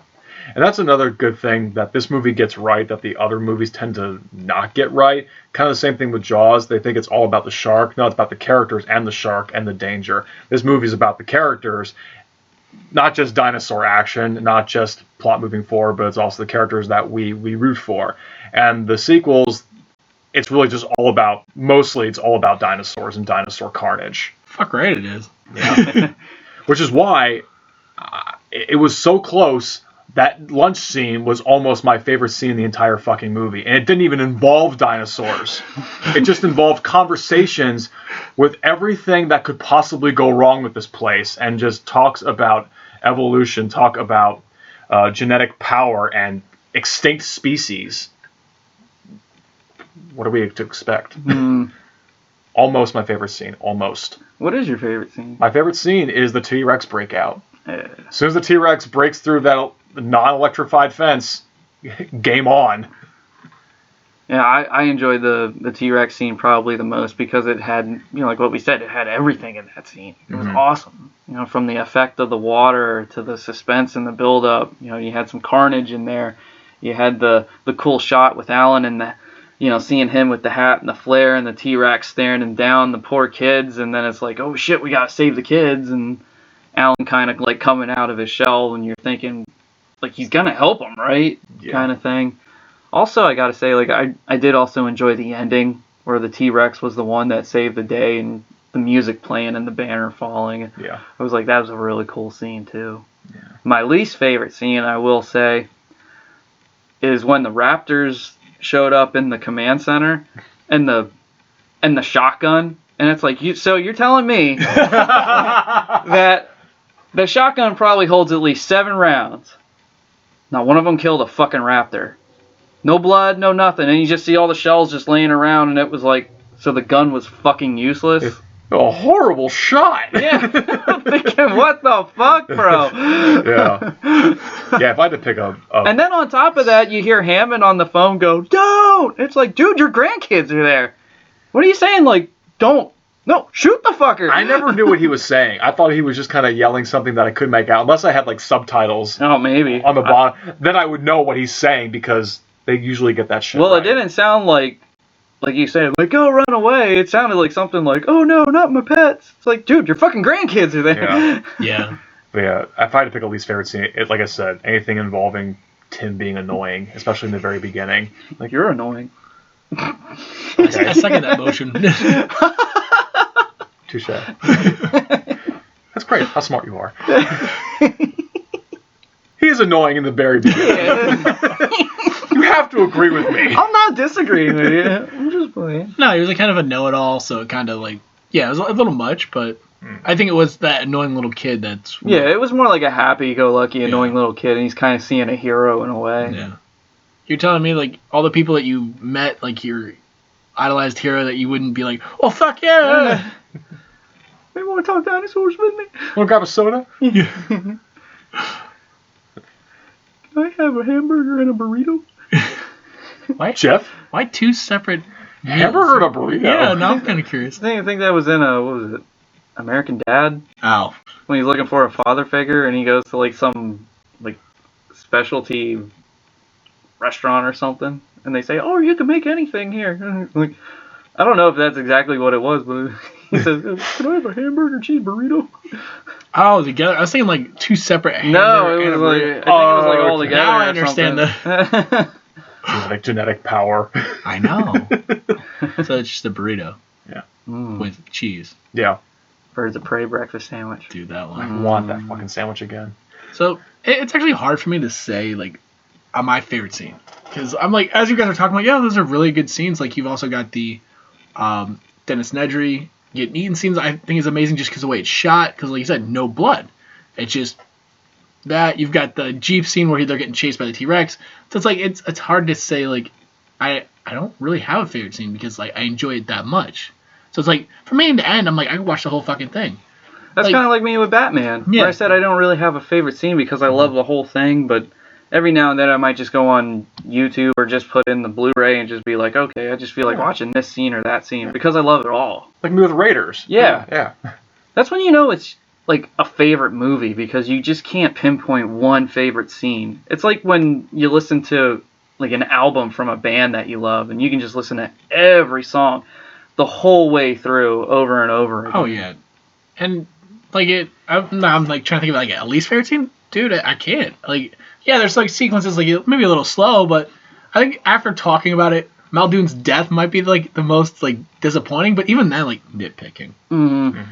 But I think this is, like I said, one of my top tier. Like, it surprised you because like, yeah, based upon like horror and comic books, like it just sticks out. Like I remember. Well, plus I just also haven't really heard you talk about it for like all the years that I've known you. That I mean, I know you love the movie, but I just didn't know that it was up there as like one of your top tier favorite films. Shit, man, I bought it on 4K because I had to. But what don't you have? Actually, I got rid of a lot. I think we're down to almost a third of what I had. I see one empty cubby. I got like 20 now. And I'm missing a whole shelf. Yeah, really. Yeah. So it's like it was one of those things. Like it was one of the few that I wanted on the next level of. Of course, yeah. That's the way to do it. Like you have your movies that you enjoy, and then there's the ones that you love, and they're gonna always be the ones that you upgrade. Yeah. That's how I feel with Batman, and that's why I'm so pissed off that Teenage Mutant Ninja Turtles 90 is not out on a special edition or even a 4K fucking release. Come on! Wait, that pizza box one isn't a special edition? I know it's Blu-ray. Yeah, but they don't have like new documentaries and updates and behind the scene footage. Yeah, I want shit, man. I want the good stuff. The Honestly, movie deserves it. Yeah, dude, it deserves a 4K upgrade. Yeah, like, it dude, does. we got Jurassic Park. We don't even have Raiders yet. What the fuck? Oh yeah. You tell me Raiders is not on a 4K release? We've got Ghostbusters. What the shit? We recently just found out about Dirty Dancing. Yes. Dude, I don't even think first Terminator's on 4K. No, the second one is though. Yeah, because I have that. RoboCop's not on 4K. Predator is. Predator. Yep, I know Predator. Just the first is. one. That's all we need. No, I got the 3. Oh, you did? I got the 3 on 4K. Yeah. Okay. Oh my god. Raiders is not on 4K. I don't think Rocky's in 4K either. No. That's crazy. No. It's kind of crazy, like what they're picking and choosing to upgrade it. Might be just they don't have the negatives. Yeah. Maybe In Search of Tomorrow can bring that to our attention in a couple months. I know they did it. I think they did a 4K scan of Night of the Living Dead, so I'm wondering if eventually they're gonna do that because I got that anniversary edition. Because what is it? That was the 50th. Holy cow! Oh my god, yeah, that's up there in age. Wow, Jesus. I saw the colorized version. I just prefer black and white. Dude, I wouldn't do the colorized. The colorized kills it for me. It really does because it points out the flaws. Just watch it in black and white. It's movie magic. It's better. I'm trying to think. Like, there's a lot of the older movies. Like, there's like slowly like, all right, we'll do this and this. It seems to be for anniversaries. Like, they just recently did Beetlejuice and Hocus Pocus and Home Alone.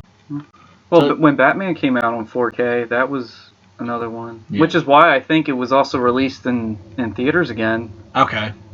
So yeah, they might be waiting for an anniversary to do it because I think Ghostbusters was the 35th. Could be. Okay. So we're getting there. Yeah, we're getting there. Hell, Rambo's in 4K. Yeah. I That's that box awesome. Yeah. I should let you borrow them. Honestly, like, I originally didn't like understand the whole 4K thing. It wasn't until when I bought the TV.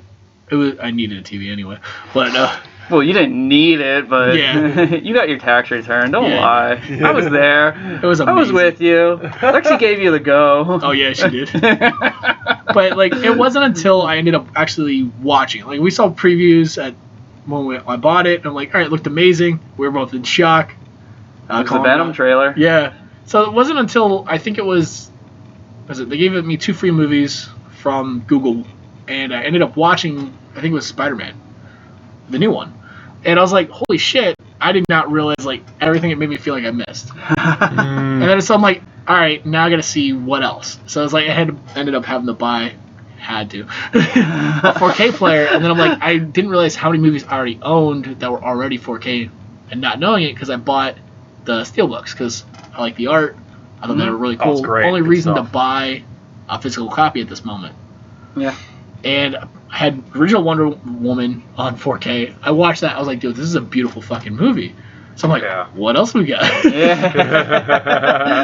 Then I was like, all right, I was in search for specific movies. So like when I found out Ghostbusters was coming out, I got that, and it took me all day just to watch it because I'm like, I just want to sit down and watch this movie. I remember when I put Terminator 2 in on 4K, and it was the first time I saw the little details in the makeup and some of this stuff that I said, wow, I can see a little bit more of the dating in Terminator 2, when before it was just kind of like this timeless, flawless movie, but I was like, Oh no, the 4K kills it.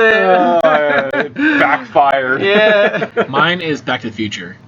I love that movie, but when they upgraded the 4K, it killed me because you can actually see the makeup. Oh in- yeah, you I see it on the neck of the principal, and I'm sitting there going, that killed me right off the bat. I'm like, I will skip that whole scene on purpose. Oh god. Just continue watching the movie. Yeah. Oh man. So like, oh fuck me, like you couldn't just blend that or something, do something better. Do something better. Because that's another movie. It's like from our childhood. It's amazing. Mm-hmm. Oh, absolutely. Well, I got so upset when I still own a copy of the original Nightmare on Elm Street DVD because at one point they did come out with a special edition one. I guess they called it Infinifilm at the time. Okay. I don't know why. Okay. Yeah. But whatever, it had cool features. I was excited.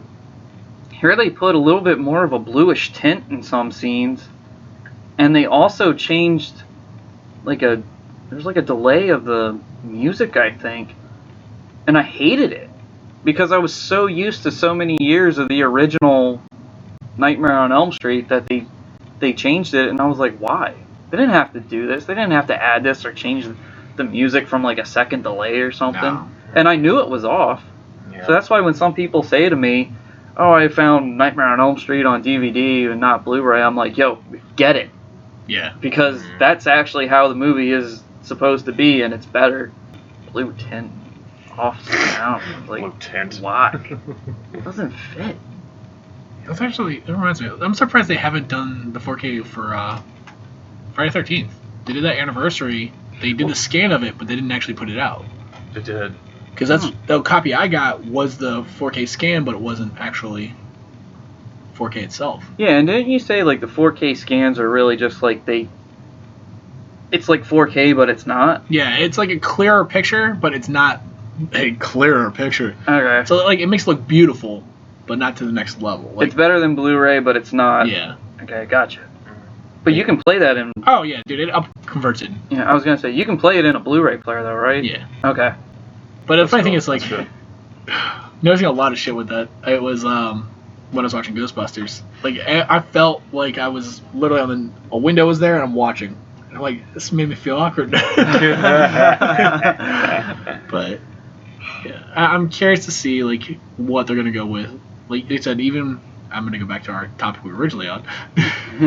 Like, curious to see where they're gonna end, if they're gonna end this with the next movie on Jurassic World, or if they are just gonna like be this is the last one for now, and then we'll take another stepping stone. Because there's only so much you can reuse throughout time. Yeah. Like I get it, Jurassic World 1 was almost a reissue of Jurassic Park, so it would be cool to see like if they're gonna keep expanding the universe or A lot of ended. things were taken from The Lost World into Fallen Kingdom. I know that for a fact. Yeah, wondering what's going to happen with Dominion because, you know, spoiler, after if you haven't seen Fallen Kingdom, the Wait, we can say that for another show. dinosaurs get out. Get out of here! These creatures were here before us, and if we're not careful, they'll be here after we're gone. So, But yeah. Awesome. so it's Jurassic Park. Yeah. You guys got anything else to add? I think I'm good. No, Jeff? I'm actually good right now. You have any other send off of like how much this movie means to you? Just talked about it for a while. I'm excited to finally like talk about it. Like you're surprised that I actually brought it up. So that was a cool thing. I think my thing is like more recently like I was afraid to like tell people like more of my likes because it's like yeah you see me as like comic books or whatever. So like finally breaking out of my shell, telling everybody about Dirty Dancing. I was like, why don't we do another one that I love, but so Especially because you have a resume of watching bad. Oh my god, yes. Your resume puts my novellas to shame. Oh yeah, dude. I will. What the hell were we watching or talking about? And you're like, oh, did you watch this? I'm like, yes. And I started like going through a synopsis. More recently was he sent me a picture for a movie called Love Witch, and literally, What? yeah, dude. It's actually a 2017 movie, but they filmed it with 35mm to make it give that like 50s, 60s feel. They did it for Last Drive-In as a Valentine's Day special. I watched it and I was loving it. I'm like, yo, I picked out a lot of stuff they were trying to do with it, and then like as they were interviewing the the writer-director, she was saying, like, yeah, that I was pulling from Alfred Hitchcock. It wasn't supposed to be an exploitation film. I was pulling from the old style of shooting. I'm like, yo, I noticed that. It was like the way she did the colors, like it was all color-coded. And like the movie wasn't amazing, but all the love that she put into this movie made me enjoy it. Because it's like the acting was good. It wasn't like overly violent, but it's like the story was decent. It just didn't play out as well as it could have. But it was just funny because like he literally sent me that picture, and like probably like 2 days later, actually it was like right after I got into quarantine, they did their Valentine's Day special, and I watched that. So it's like yeah, like I have a recipe for watching bad movies. Most of them obviously are horror, and it's just nice kind of like you guys realizing like yeah, I'm not just watching shitty movies all the time. But it gives me something to bitch about. Like, oh man, it does. You guys laugh. Everyone can laugh at it because, like, yeah, dude, I love it's the bitching that adds fuel to your fire. Yeah. Come on, like, you guys listening to Madman. Like, I watched that movie, not expecting much, but it was funny because, like, hell, man, it's a slasher. Cool. Yo, when I found out it was supposed to be Thanksgiving, I was like, what the fuck? I saw the picture of the killer in that, and I was like, are you serious? It's like, was it one that really stuck out recently that was horrible? It was called I think The Edge of an Axe.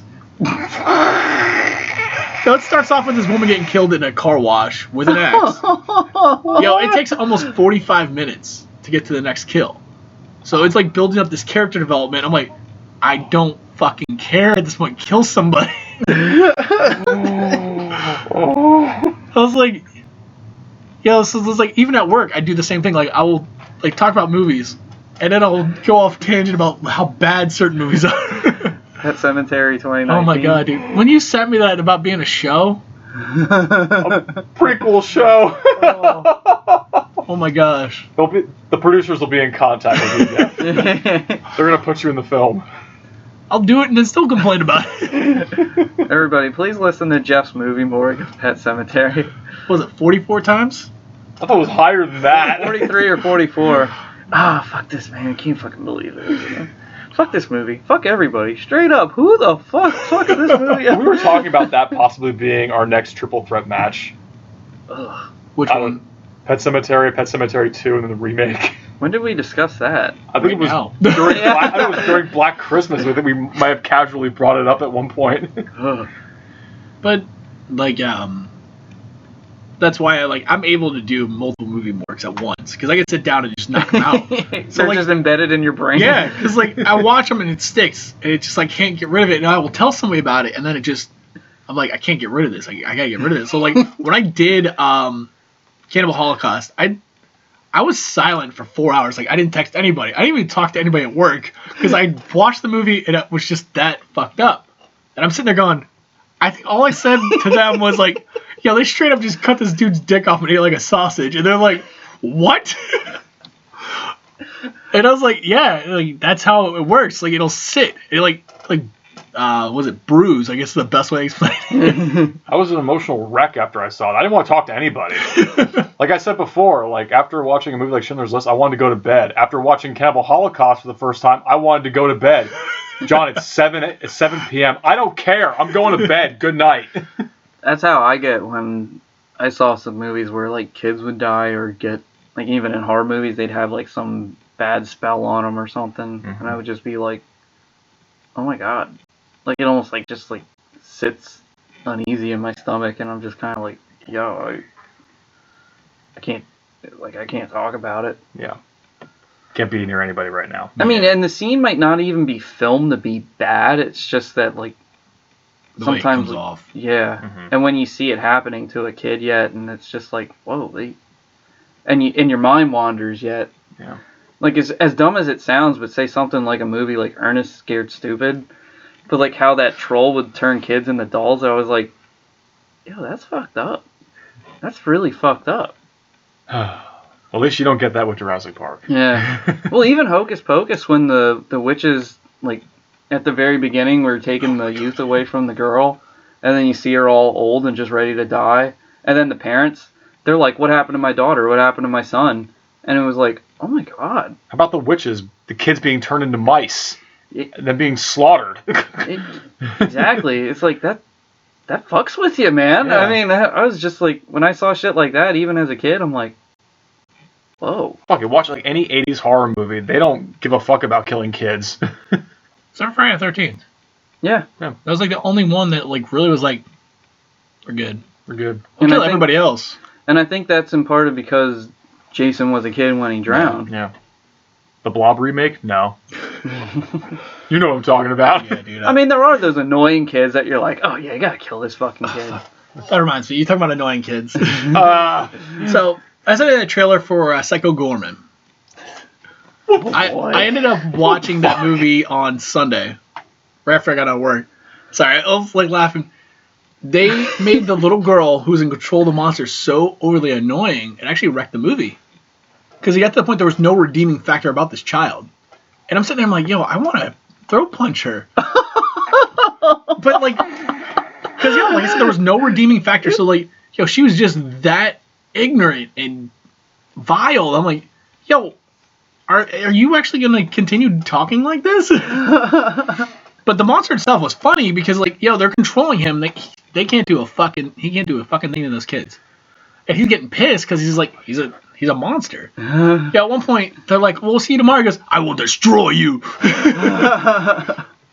But yeah, like that's what I thought of when you said most annoying kids. Tim from Jurassic Park. So I guess this concludes. Yeah, dude. Like I said, we can just talk. We can talk all day. It's been a while. This is actually, like I said, about a month now. Yeah. We had the Skype episode and Dinosaur carnage, annoying kids, and OSHA violations. Yay! All right. So, with that being said, we're going to wrap things up. This is Colin Peters. John Rochetter. And Jeff Manfred.